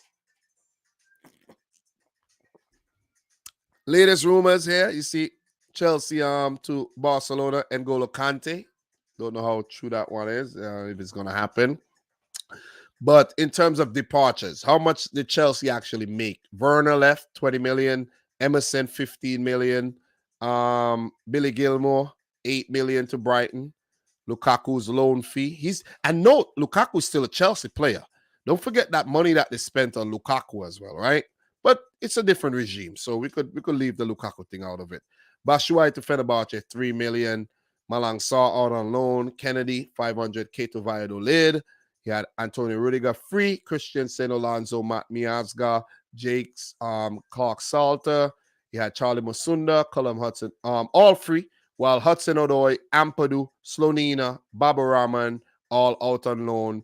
Ross Barkley and Danny Drinkwater's contract ended. Saul Niguez, his loan deal ended. This is ridiculous what Chelsea are doing right now. 450 million spent if the Enzo Fernandez deal is completed and still won't win the title, which is maybe not even qualify for the Champions League, which is crazy when you think about it. Nuts. And if Arsenal does not land Mudryk and they want to sign Mudryk as well, Chelsea would go on to spend €500 million. €500 million, you know. Imagine that. €500 million and they're 10th in the league. Unfucking believable. Graham Potter, bro, you might get the sack. Just put it out there. If you're not performing well, if you're not picking up points, with all this money spent with this type of team, I'm not saying that Potter spent the money, but still, Chelsea under pressure. Chelsea under pressure. And this is part of the title where I'm talking about Liverpool and Chelsea being under some pressure right about now. This is part of the title. So I've already fulfilled a part of the title where I said Chelsea are struggling, Liverpool are struggling. We're going to move.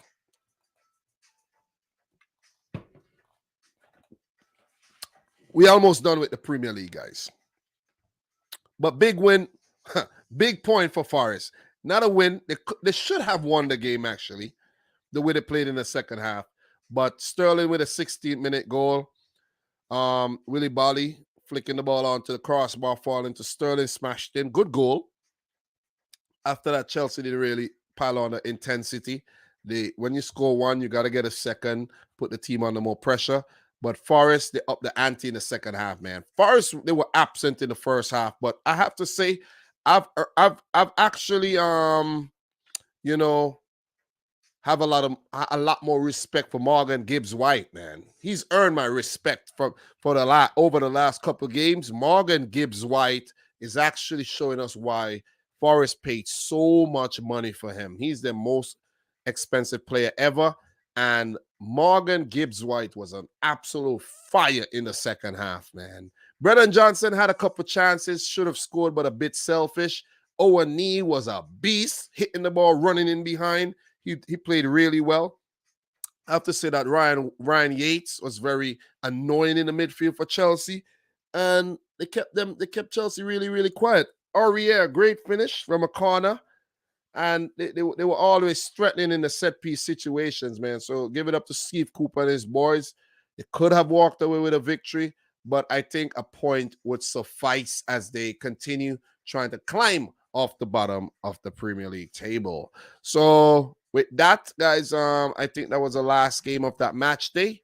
And we're going to talk match day 19. We have a couple games to talk about, 5 games to be exact. And let's just check the standings really, really quick there for some of the teams who have not played yet, right? Forest, you could see, just to give a reference for Forest, they have 14 points, level on points with West Ham. And I predicted this team to survive and place 13th this season, but they've been struggling a lot, but they've been improving a lot lately. 25 plus players signed. I know they've been running into a lot of trouble with some of the players. Like I saw an article about Loic Bade. He's going back to the French league. The loan deal didn't work out. Emmanuel Dennis, he might get sold or contract terminated or something over some BS that's going on with him. We're going to look into that in the future.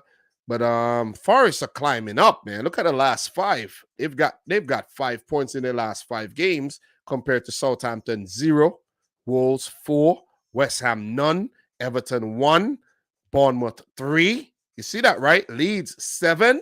So Forest 5 points. The last they one of them, they're not. I'm not gonna say they're in form, but they're in better form than quite a bit of these teams that are ahead of them. Leicester City comes to mind, So keep an eye on Nottingham Forest, guys. They look like a dogged bunch of players. They finally gelling a bit, finally getting a bit of cohesiveness going for the team, and you never know what could come out of this. If we take a look at their next couple fixtures, guys, Southampton tomorrow, that could be a game where they win. If they beat Southampton, that would be a massive boost. Massive boost. The FA Cup third round game against Blackpool, they should win that to keep their confidence up and keep, winning games and something to motivate them, some positive energy.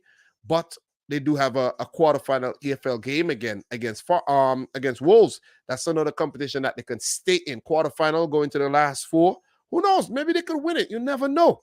but they're coming up against struggling Leicester and struggling Bournemouth, struggling Leeds. Fulham, a team that's doing really, really well this season, but I'm not saying they're not beatable or if you can't get a point from Fulham. But if you look at Forest here, 1, 2, 3, 4, 5. The next 5 games, there's an opening, there's a window of opportunity that Forest definitely have to take advantage of. You win against Southampton. You win against Southampton tomorrow. They have an opportunity, according to how other results go, to jump all the way up to 13th. Right? Leicester have already lost, so they're going to go past Leicester anyways. In terms of Leicester got a better goal difference. They'll be behind Leicester. But positive, they're going to get out of the relegation zone. That's a given.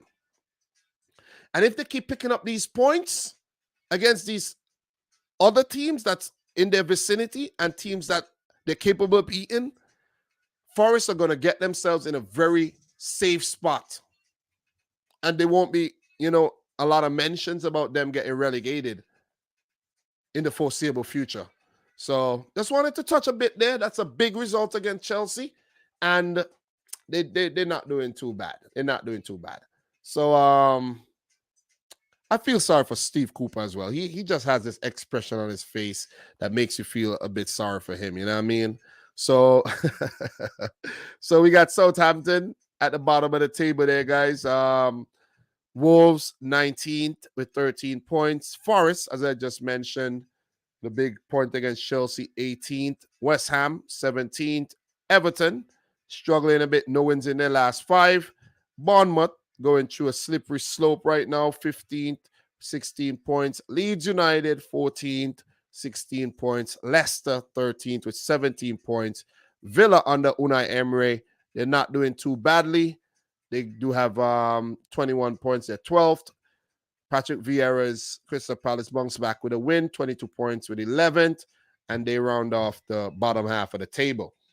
So we will touch on the top half of the table. But before we do, let's just run through these other fixtures that were actually played today. Well, yesterday and today, pardon me. I forgot about this game. And now let's dig into Liverpool. Let us dig into Liverpool. Big up to Patrick. Patrick, you want to help me? Do you want to help me dig into Liverpool, Patrick? Are you free? I know it's after 12 in Ireland right now, right? But I know you absolutely hate Liverpool, man. I don't hate Liverpool, but sometimes Patrick says some of the things I actually want to say but can't say because of my respect. But big up to Demo Dre, man. Demo Dre, big up to you. Demo, you want to say something about your team? If you want, you could come on and say something about your team too, come stand up for your team, bro. Stand up for your team. But you guys have been absolute garbage this season. And I say that without any without reservation. You guys have been garbage. And with that being said, let's take a look at the table. You're 6th after 17 games with 28 points. You are right now 18 points behind Arsenal. 18. Is my math right? No. 16. 60. It's a good thing I catch up on that really quick because people will be like, yo, damn, you suck at math. 16 points, bro. Forget about Man City. You're 8 points behind us and you beat us. But you are 16 points behind the Gunners? Arsenal? Come on, man. At least you're not doing as bad as Chelsea. Because where Chelsea's at, they're 10th. At least you're not doing too. And Chelsea, as I was just mentioning, I don't know if you were in here, Demo, but Chelsea, they've already spent 330 million euros. And if they do pick up Enzo, it will be almost $500 million.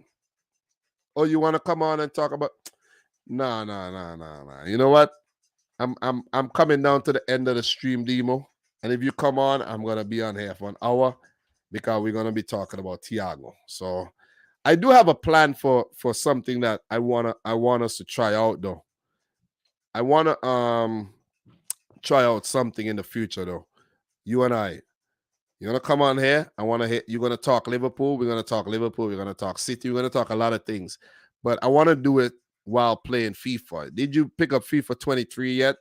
Because I saw a feature in my Streamlabs where I could actually bring in someone. I could bring in someone and we'll be playing against each other, but you'll actually be on the camera too. And I could hear what you're saying. So you could shit talk and we could talk about both our teams and things like that. So I actually saw a feature that I could pull that I could do something like that. So, you know, I haven't even played, bro. I bought it, but I haven't played FIFA 23 yet. I haven't touched it. I don't think there's much learning that we need to do, but I plan to start doing a bit of gaming pretty soon because, you know, my wife, she's going to have a new job. So I'll have more time to do things that I actually want to do instead of going to pick her up at 12 a.m. in the morning and not getting enough sleep. So I haven't been getting enough sleep. You know, you're going to, no Thiago talk. You are going to talk 2 minutes. I don't think so, bro. Liverpool fans could not talk for 2 minutes, bro. You're going to be on here forever. You know what I mean? And I don't have any good things to say about you guys right now. I really don't. Because Brentford 3, Liverpool 1. You got Ibrahima Konate own goal. Touche, right? You got 2 own goals in the previous game against Leicester. And Ibrahima Konate with that own goal there in the 19th minute. Johan Wissa, 42nd. And this Johan Wissa goal came after 2 goals was chalked off. Rightfully, I have to say. 2 goals were chalked off, and Johan Wissa finally got his goal, crossed into the box. Johan Wissa, I think that was a header, and Alisson not able to keep it out of the back of the net even after he saved it. Oxlade-Chamberlain did pull one back. Very good ball in by Trent Alexander-Arnold. Good goal by Ox. That'll do a lot of good for his confidence. And Brian Mbeumo in the 84th minute to put the final nail in Liverpool's coffin. This should have been a 5-1 affair in favor of Brentford. Brentford are no joke, man. Let's take a look at some of the beatdowns that they've dished out this season. 2-0 against West Ham, 3-1 against Liverpool. Look at that. They were 2-0 up against Spurs, allow Spurs to come back into the match. We go back a bit. Beat City just before the World Cup. That was a massive one. We go back. 0-0 against Chelsea in that big London derby there. We move again. We move. Don't mind the loss against Arsenal and Newcastle. Don't mind that. But look at this, right? Look at this. Where is that? Where is that, man? Where's that? The beat Leeds 5-2. And most importantly, at the beginning of the season, they absolutely smashed Manchester United 4-0. It's no fluke. United, they have feel the brunt of their foes. City, they feel the brunt. Who else? Chelsea didn't beat them. Wait, so you see that, right? Only one of the big boys really beat Brentford this season, and that's Arsenal. And no wonder why Arsenal are on top of the table right about now. But and they managed to do this without Ivan Toney, which is absolutely crazy when you think about it. So give it up to Thomas Frank and his boys and how they played on the day. But I think the bigger talking point would be how poor Liverpool were. And let's take a look at the Liverpool lineup right there, right? And you got Chamberlain, Nunez, Salah. This guy Darwin Nunez cannot score to save his life. When he finally did score a good goal, really good goal, I ain't gonna lie. Offside. But Darwin Nunez, man, you gotta do better than that. You gotta put away the chances. You have to put them away. Darwin Nunez should have had about 10 to 12 Premier League goals already this season or more. Salah, not even on the goal scoring charts. This is absolutely unacceptable for a player of Mohamed Salah's class. Salah is not on the goal scoring charts right now in terms of, the top 10. How many goals he got? 6? That's not good enough. That is not good enough. Fabinho, I don't know if he's still, in ecstasy after having a new baby, but Fabinho, he's not. People are beginning to ask the question on whether Fabinho is done. And that is pretty harsh, but Is Fabinho done, guys? Is he done? Because he has not been good at all for a very long time. And I remember people used to say, oh, Fabinho is the best defensive midfielder in the world and da-da-da-da-da. I don't know what happened to Fabinho, man. I really don't know. But guys, if you haven't yet liked the video, make sure you do so. We'll definitely appreciate that. But Liverpool's midfield, not good on the day. Harvey Elliott, not effective. He was taken off. Klopp made 3 subs. Van Dijk strapped up his hamstring. So they might be sweating his fitness going forward. Andy Robertson rested. Tsimikas did have a chance to score, didn't take his opportunity. Andy Robertson came on. Liverpool they did look brighter in the second half, but left themselves vulnerable and conceded, more goals. So it ain't good enough. It ain't good enough, man. Ain't good enough for me. Naby Keita, Curtis Jones, Matip came on, Robertson, not good enough. Not good enough. That's my conclusion right there. I didn't even got anything more to say about this. Not good enough. And Liverpool's now been linked with Matheus Nunes, right? Matheus Nunes. Why? Why? Please, why? Why are Liverpool linked with Matheus Nunes? Somebody please answer that question. What is Matheus Nunes going to do to help Liverpool Football Club? I put out a little video on that. Please go check it out. Please do me a favor and go check out that video, and you'll hear some more of what I had to say. Because it's absolutely useless to bring in a player like that. Absolutely useless if you ask me. The wrong direction. Liverpool, they got to spend the money, and they have to invest in a player like Jude Bellingham, who they've been linked with, and a player like James Maddison. I know Liverpool fans are probably not a fan of James Maddison, but imagine Maddison and Bellingham in your midfield.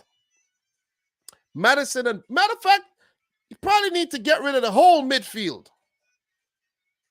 You see what I mean? Get rid of the whole midfield. What to do with Liverpool's midfield?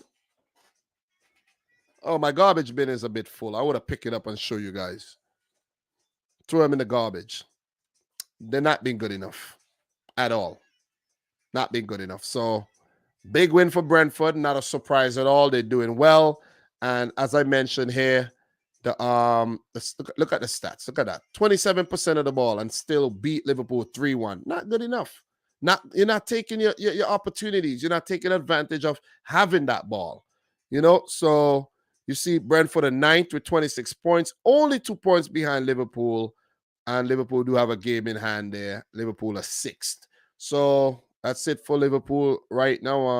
I'm not going to get too deep, and I'm not going to... As a matter of fact, let's take a look at the upcoming games for Liverpool and try to gauge on how they would do. Wolves, 3rd round of the FA Cup. It's a dangerous team to play in a cup match where Liverpool are going to rotate, but they are at Anfield, so that might help them. That's on Saturday. That's on my birthday, guys. Just so you know, wish me happy birthday come this Saturday. On the 14th, they do play against Brighton. This is not going to be an easy game, but, Liverpool would fancy their chances, but Brighton, very dangerous. Massive clash against Chelsea. Wolves again. Everton. We know every time Liverpool play Everton, it's a close game, but it's at Anfield, so they do have the advantage. And this game against Newcastle. So I have to say, let's say the next 5 Premier League games for Liverpool, absolutely crucial before that massive Champions League affair against Real Madrid. Guys, by the time we blink, the Champions League round of 16, it's here. It's pretty much here. So can't wait to do some official prediction. Matter of fact, an updated prediction video because I put out a little one already. So that's what's going on for Liverpool. They got to get their act together. Are they going to make any more signings for the January transfer window? They did bring in Cody Gakpo. Gakpo didn't feature against Brentford, but could actually help out Liverpool going forward for real as they struggle to put together a string of consistent performances. Something else I have to mention about Liverpool, right? Liverpool's midfield woes came about because of their own, decisions and the problems in the team came out because of their own decisions right now. Liverpool didn't want to give Sadio Mane the contract that he desired. Sadio Mane left. Imagine if Sadio Mane had some of these chances that Darwin Núñez has been squandering. Liverpool would have been on top of the league right now, or at least second or third. Close. Not even like 5 points behind. Very close. 1 or 2 points behind. They would have been up there in the conversation if Sadio Mane was still at Liverpool. But Sadio Mane, he's enjoying his ruck run, well, not the ruck runner, but the break before the ruck runner in the Bundesliga. He's enjoying it. He's been injured. He's recovering, strengthening to go again for Bayern Munich, right? Liverpool could have more than give Sadio Mane more money and a couple more years on contract extension. They could have done it, but they lost a quality employee. I'm going to say an employee. They lost a quality employee in Sadio Mane. They lost a quality player in Sadio Mane. He would have been banging them. He would have been banging them in for fun. Another player, I know a lot of you guys probably realize this, but Liverpool should have never, ever, ever let Gini Wijnaldum go. He was a player that was a glue in the midfield that should have been given a contract extension, an improved contract as well, and keep that player in the team because Gini Wijnaldum was given, and you guys heard about me mentioning Ilkay Gundogan a lot. Gini Wijnaldum and Ilkay Gundogan are of similar ilk. I don't mean to no pun intended, but they are of similar ilk, right? Because Gini Wijnaldum is going to give you that hard work in the midfield. He's going to pick up those assists. He's going to give you those goals. Not a ton load of goals, but he's going to give you those crucial goals. And I think that when Thiago Alcantara came in, that he actually squeezed Gini Wijnaldum out of the team. If you really look, and Thiago is playing that where Gini Wijnaldum was playing. But Gini Wijnaldum was more effective than Thiago Alcantara, in my opinion. I know a lot of people might say, no, Dom, you don't know what you're talking about, but that's just how I feel. That's just how I feel. And I think I'm on to something because, since Gini Wijnaldum left, you saw a lot of those midfield woes getting exposed, and we've seen it even more this season. Not so much last season when Liverpool only missed out by the title on 1 point, guys. It's only 1 point, but we've seen it this season. We've seen it this season. Big time. Big time. Liverpool got to make some better decisions, and maybe a player like Divock Origi should have never been let go. And maybe it was a player like Naby Keita that should have been let go. You see what I mean? Let go these players. James Milner, let go these guys, man. You know what I mean? Milner's injured right now. He's a hard worker for the team. Let him go, man. You see what I'm saying? Move these guys on. And that's the problem sometimes with some teams. You're too sentimental. You hold on to things too long. Like me, not wanting to get rid of my Honda outside and the transmission's blown. I gotta get rid of the trans. I gotta find the title for that car. I gotta call up a company and pay me about $700 and get that old car out. I gotta do that. I gotta make that call. And Liverpool, I'm being a blight Liverpool right now. Don't want to get rid of my old sentimental things. So, guys, we move on, man. You know what I'm saying? We move on. We got a couple more games to talk about. And with that being said, Leicester 0, Fulham 1. I haven't watched the highlights yet. We're going to talk about these games a bit more when I stream again. If I get to stream tomorrow, we'll touch on these again tomorrow. But Mitrovic in the 17th minute, good ball by Willian. Willian's been in good form there for Marco Silva's men. And Fulham, man, even though Leicester dominated the ball, possession, chances, everything, Fulham came out on top. Fulham a 7, guys. That's Conference League. 3 wins on the bounce. 3 wins on the bounce. Fulham got 28 points. 12 more points needed to survive the job. Fulham are surviving. Marco Silva, take a bow. You've done a great job after doing well in the championship. And Fulham are staying up. 28 points. They're not going down from here at all. Only 12 more needed, not even halfway through the season. They could definitely lodge a serious bid to qualify for Europe. And I'm talking Europa League or Conference League. Because look, the big boys are flunking. Liverpool, Chelsea, a Spurs, and Newcastle and Fulham or Brighton, even a Brentford could capitalize. So good win for Fulham once again there. I'm not going to go deeper because I didn't watch the highlights yet. But a game that I didn't watch the highlights yet for 2 games. Let's take a look at these ones. Man United 3. Good goal by Casemiro. Good volley. 23rd minute. He's been getting into the goal scoring act. Luke Shaw with his right foot in the 29th. And Marcus Rashford with a tap in.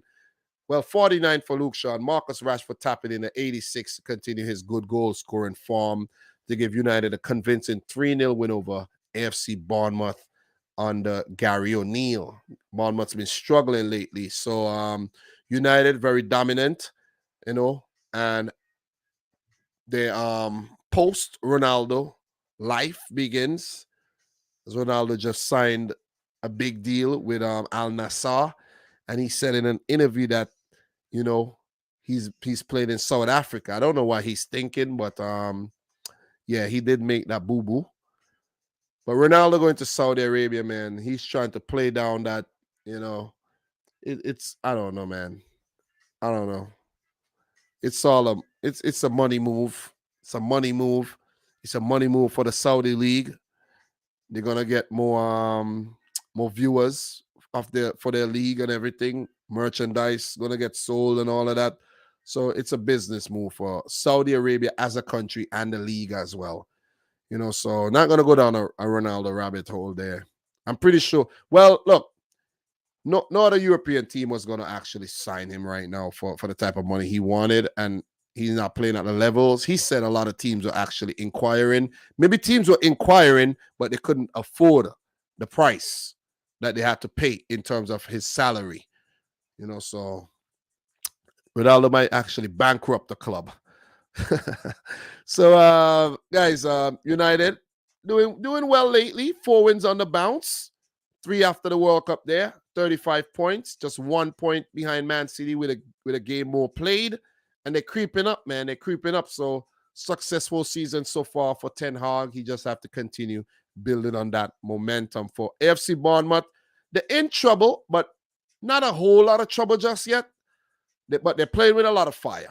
15th with 16 points. They haven't won any of their last 3, and they have to get back in, the habit of picking up points as well. So we're gonna move on. I'm pretty sure there's a few more things I could talk about, but we're not gonna do that right now.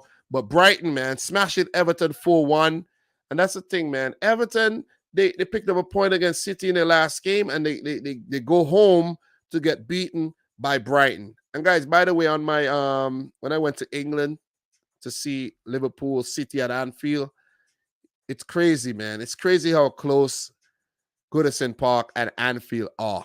Very, very close. And I walked right in front of the main gate for Goodison Park. It was so strange. I was actually going to take a picture, but I said when I'm on my way back, but I should have taken the picture. I should have took the picture though, because on the way back, I don't even think we passed the same way. So it's pretty strange. It's still so real that I went to England, though. Still crazy. I went to England, guys. I saw a Premier League match, guys.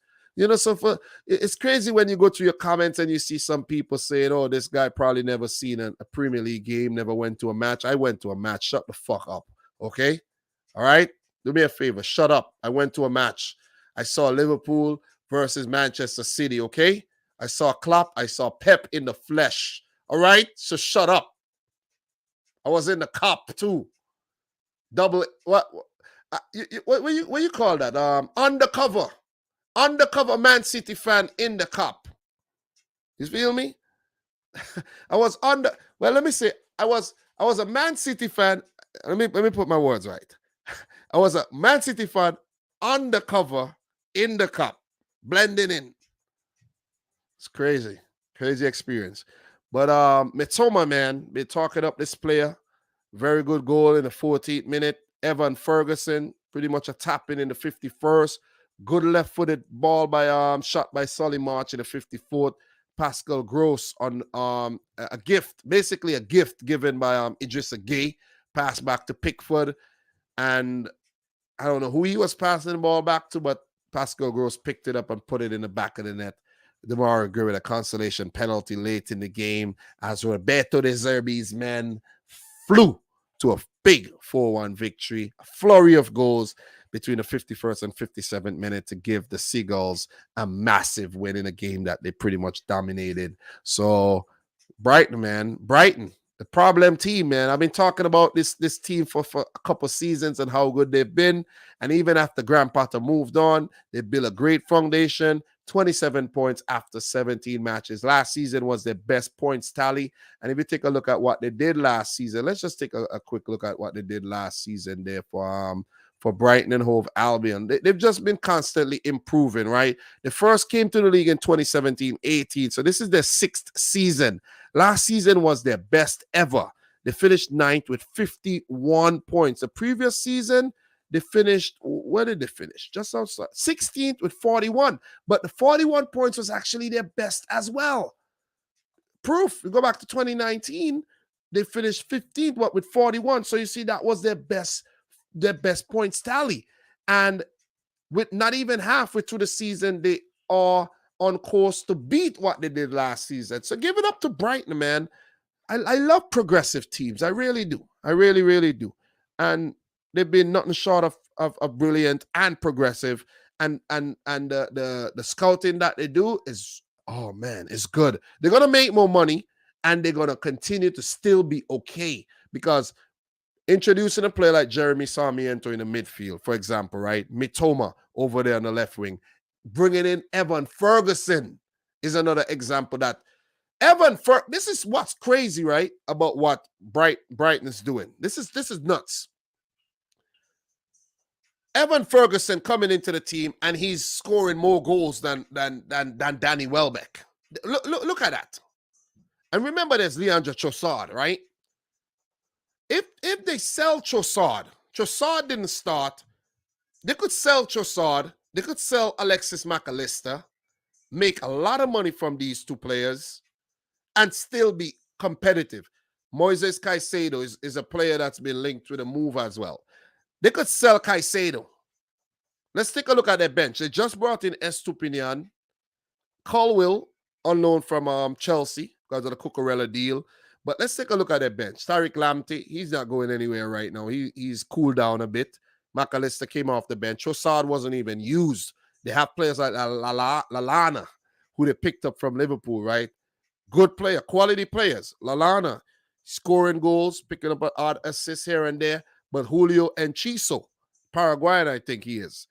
He's a player that came out of the obscurity. Billy Gilmore just acquired. So if you lose a player like Caicedo, you bring in Billy Gilmore. You see what I'm saying?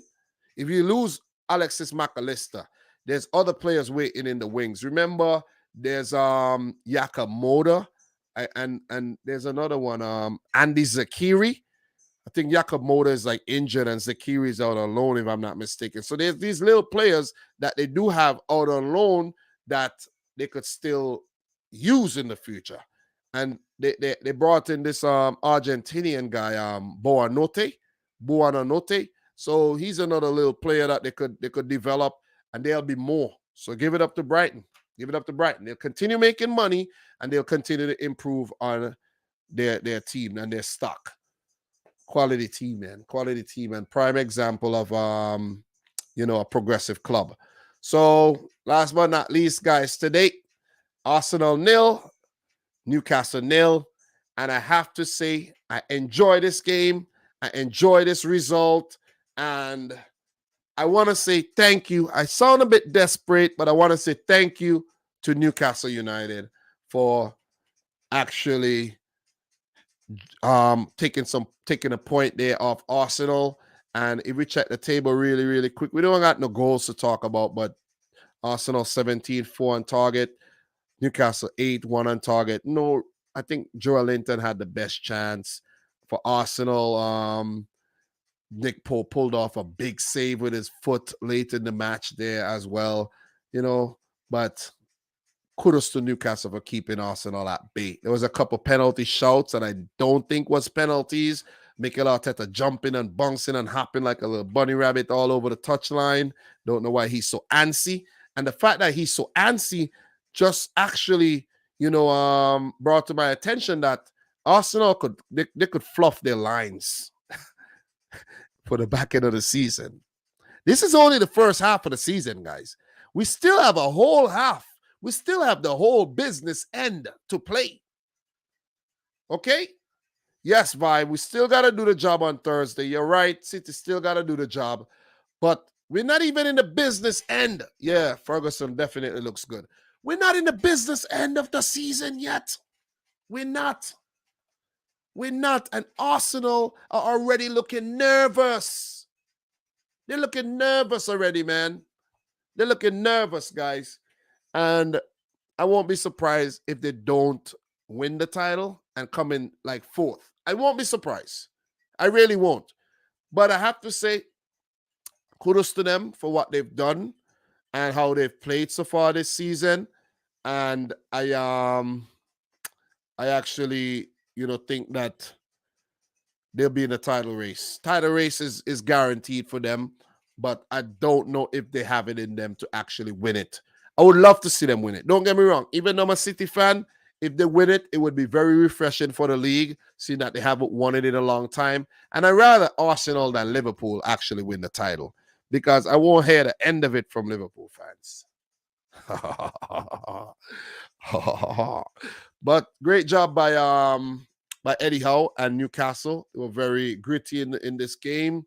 They played to their limits. They respected the opponent, and they didn't get too carried away because if they had done so, they would have lost this game for sure. So it was pretty difficult stopping this Arsenal team. And with that being said, guys, let's talk a little bit about a player by the name of Mykhailo Mudryk, right? Look, Mudryk. Let's take a look at Mykhailo Mudryk, right? Give it up to Mudryk. This is Mudryk. He has the look of a very good player. See the haircut, only Jesus tattoo. Plays for Shakhtar Donetsk. And, what we could actually do, I do have a video of Mykhailo Mudryk somewhere that I used before. Let me see if I could find it. And we could actually watch that Mykhailo Mudryk video. But yeah, right now I'm signed out of my other accounts though. But we could have watched this Mykhailo Mudryk video on YouTube, but it's sometimes, yeah, we're not gonna watch any videos right now. We're not. But you guys know how good Mudryk is. A lot of pace, a lot of skill, has an eye for goal as well. And I have to say, if this player is added to Arsenal, oh my God. Oh man. And this is the key, right? This is the key, I think, for Arsenal potentially winning the title. When you have a leg up on a team like Manchester City, when you have an opportunity to continue building on what you've done this season and continue to stretch that gap, you have to spend the money, bring the players in, improve the team, and just keep your foot on the gas. You see Chelsea make this last-ditch bid to hijack Arsenal's January transfer for Mykhailo Mudryk from the Sun.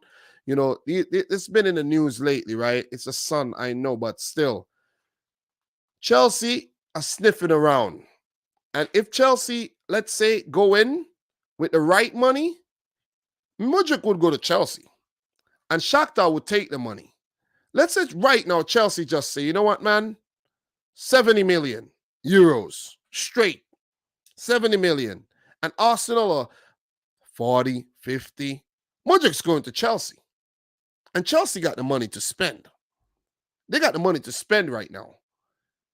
And I don't know if financial fair play rules actually apply to Chelsea right now. I don't know.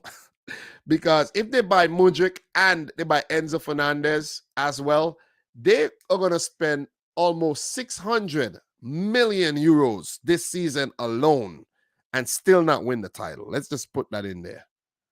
But Mudryk, I approve of this player. And I think the best place for him to shine would be at Arsenal. He might actually help them win the title if he goes to Arsenal. If Arsenal are able to bring in a Mudryk, right, to go with what they have already, Nketiah, Saka, Martinelli, you got Odegaard. Where you going to play Mudryk? He's going to be an impact substitute, or he could play off the bench, or he could start games, I mean, or maybe you could put Martinelli to the center sometimes. I don't know if you want to experiment like that or continue with Nketiah, but Gabriel Jesus he's supposed to be fit again when he gets fit again soon, but you want that stock.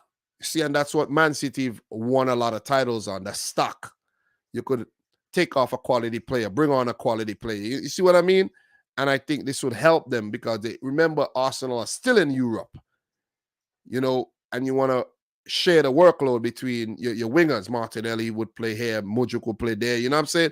So Arsenal, they got a bolster. If you think you're going to win the title on what you have, and next thing, you have another injury. Because you see Gabriel Jesus, you see Zinchenko's been dealing with injury. What if, God forbid, Odegaard gets injured or Saka gets injured? You're done. You're done. But if, let's say, one of these players get injured and you have Mudryk in the team, you could put one of them on the left and one on the right and still be effective. So it's all about depth. It's all about adding depth to your team and adding a very good player that could offer you a lot for years to come. This is a good player. This is a good player. That's all I'm going to say. We've seen him in the Champions League for Shakhtar, and we know how exciting he is. I would love to see him in the Premier League for Arsenal, indeed. You see what I mean?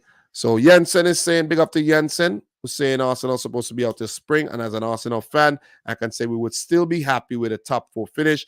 But you can't, bro. You can't. You can't. You got to want to win the title with the position that you're in. You got to have to win the title. You think Man City could be in a position like that and not win the title and I'm going to be happy with the top 4? No, you got to win the title. You got to win the title.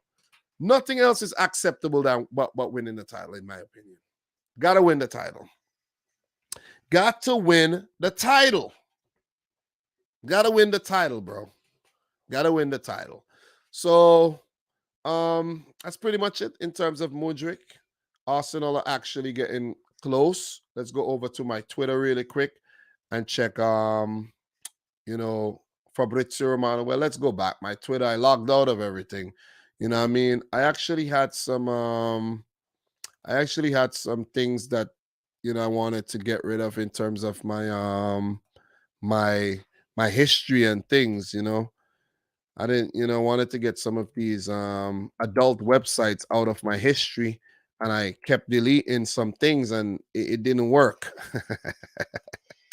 It just didn't work, man. So I had to get locked out of a lot of things. So yeah, I got locked out of a lot of things. But let's go back to my Twitter again. Let's go back to my Twitter. Guys, if you're not following me on Twitter, follow me at Dominic Rich FC. That's a good way to say hi if you want to say hi to me, or you want to stay in touch and, just to interact over there. Mikel Arteta is the biggest helmet head whiner I ever seen. But anyways, man, let's go here. And Zach Leahy. Zach, bro, I haven't seen you in the... bro, let me see. Let me reply to you, bro. Zach, where have you been? Where have you been? Thanks for the support lately, by the way. Guys, I'm being very sarcastic. Zachary was a avid follower of the channel. He just disappeared. But let's take a look at Fabrizio Romano's Twitter. That's what I want to look at. And let's see what's going on. We have something here on Mykhailo Mudryk, right? Arsenal improved their proposal to sign Mykhailo Mudryk, confirmed as talks are on after 40 million plus 20 bid rejected. It's up to Shakhtar now. Chelsea also interested in Mudryk in case Arsenal deal collapses. But there's been an improved bid, though. There's definitely been an improved bid. But we have more. We have some transfer news here, guys. Let's touch on some transfer news. Sao Paulo is set to sign Alan Franco on a permanent deal from Atlanta. Alan Franco is Paraguayan though. So full agreement reached on a 3-year contract with an option for further season. Center back agreed personal terms will be signed soon. He will sign soon. So let's just skip all of that there. Chelsea are interested in Mudryk as revealed on Monday. He is considered a perfect winger for their project, but nothing has changed as of now. You know, Ukraine. See that? You see that? You see that, right? Arsenal, they're playing around. Spend the money, get that player. Enzo Fernandez has already spoken to Benfica's head coach Roger Smith on today's training session. He confirmed he wants Chelsea move as main priority.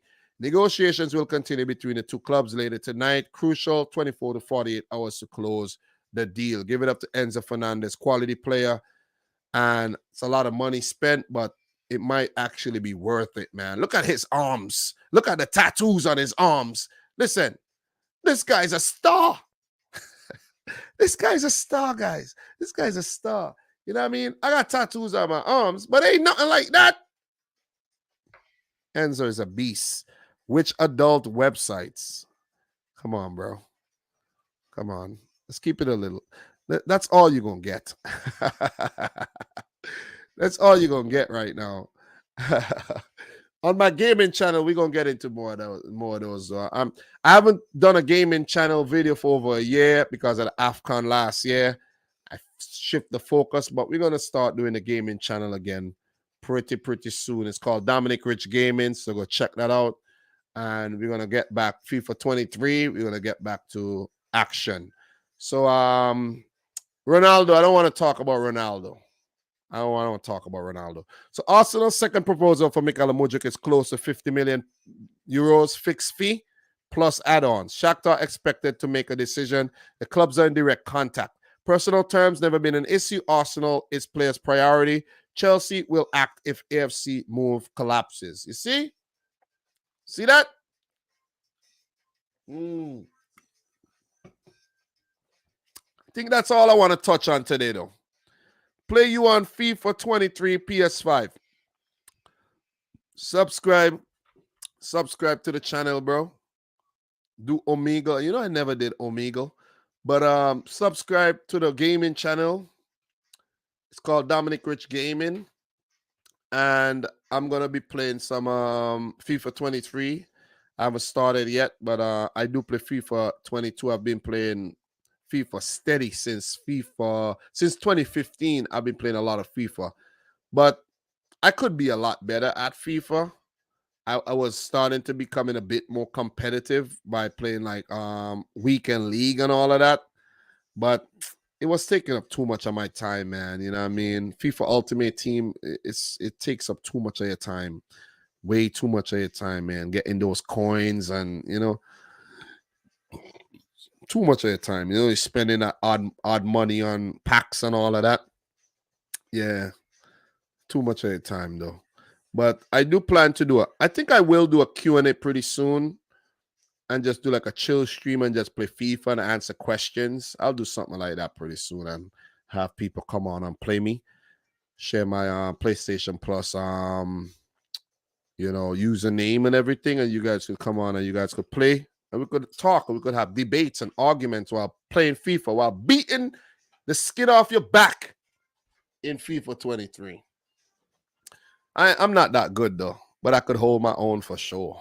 Definitely could hold my own. So, guys, I do have a lot of things that I want to talk about, but I think I'm going to touch on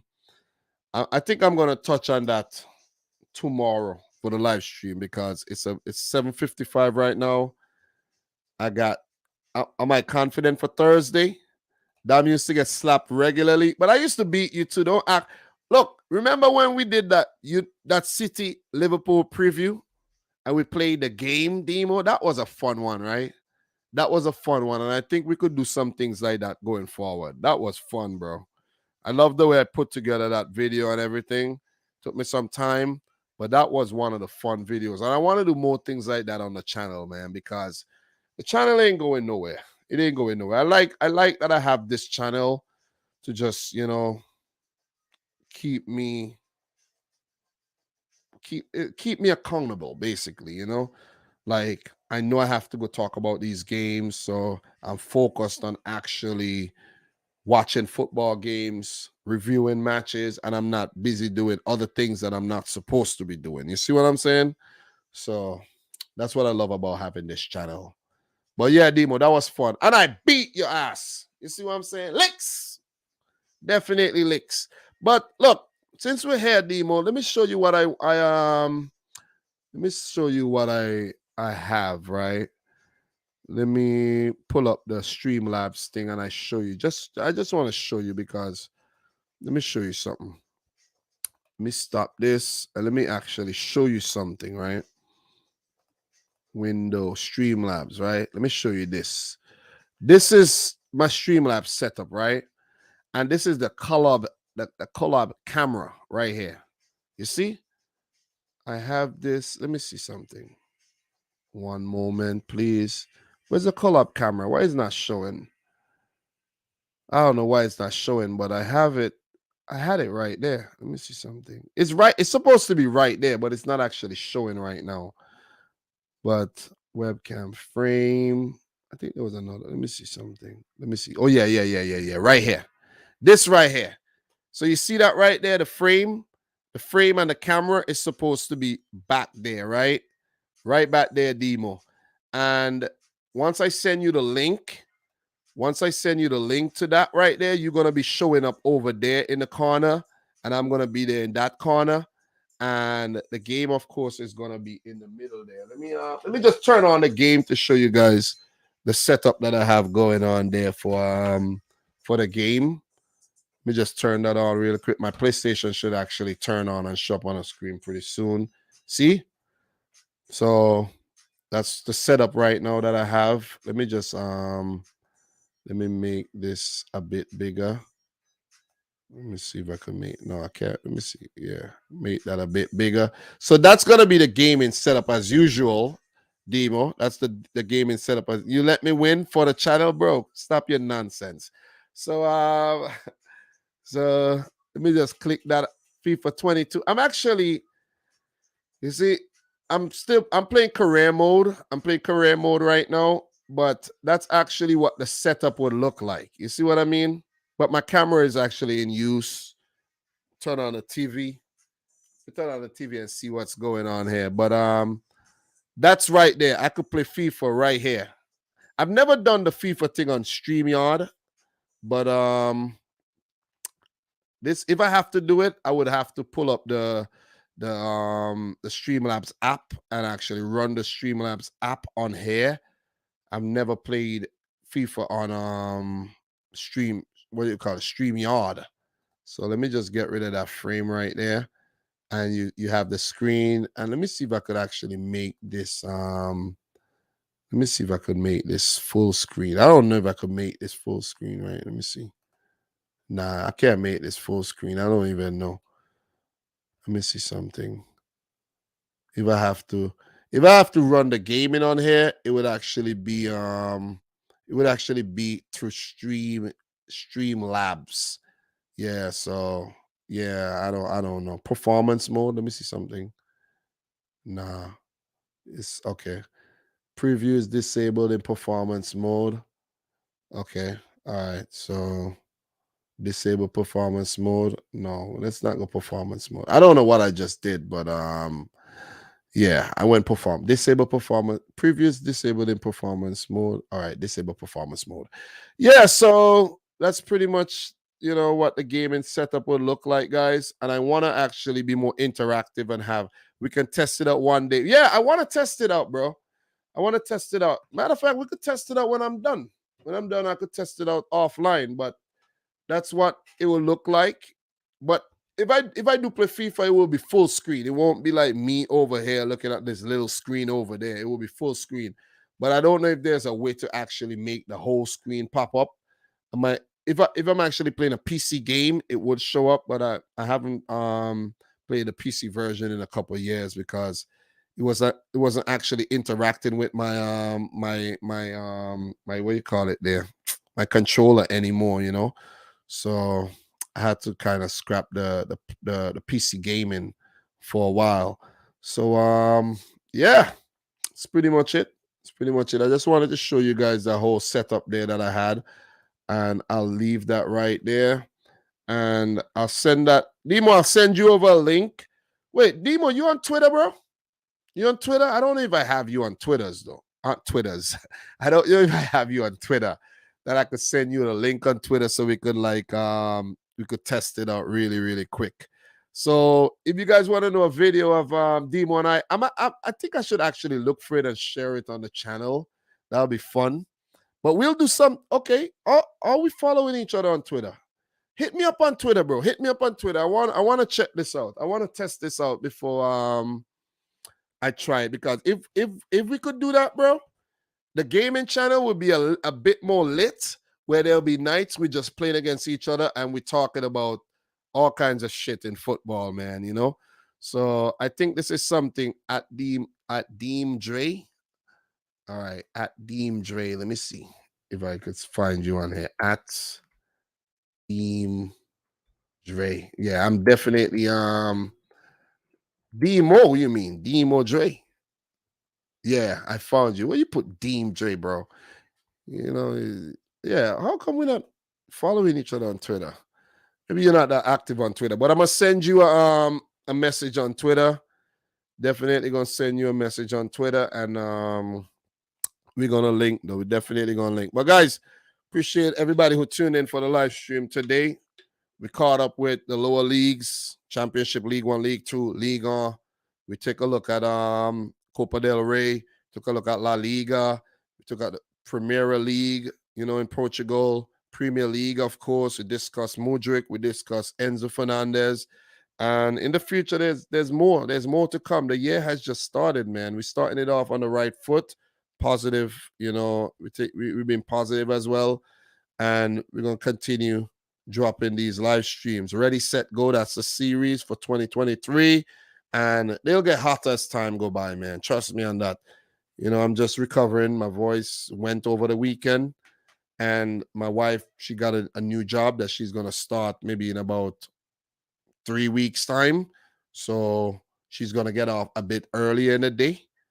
So I'll have more time in the night. And I'll even have time Mondays and Tuesdays early in the days, and even on Saturday and Sunday when she's going to be off on weekends, to actually do more content, man, you know, and not to be doing the stream super late, and not be super tired that I have to, you know, abandon some streams, you know, because, you know, life has caught up to me. So things are on the up, guys. So I'm happy about that. Her having a new job is like basically me having a freaking new job. I'm happy, because that shit was affecting me, man. I wasn't getting enough sleep, man. And you need enough sleep. You really need sleep. Really wasn't. So I'm gonna head up out of here. We're gonna talk again pretty soon. Demo, I'm gonna hit you up so that we could test out that. No, YouTube is not my job. I have a job. I go to work. I have a W-2. You know what I'm saying? I'm a hustler, baby. It's one, you know. Yeah, man. I have a W-2 job. I'm a mechanic at JFK Airport. So I gotta go to work for 5 a.m. tomorrow morning. Get off at 1. Just to let you know all the information in case you want to rob my house, okay? So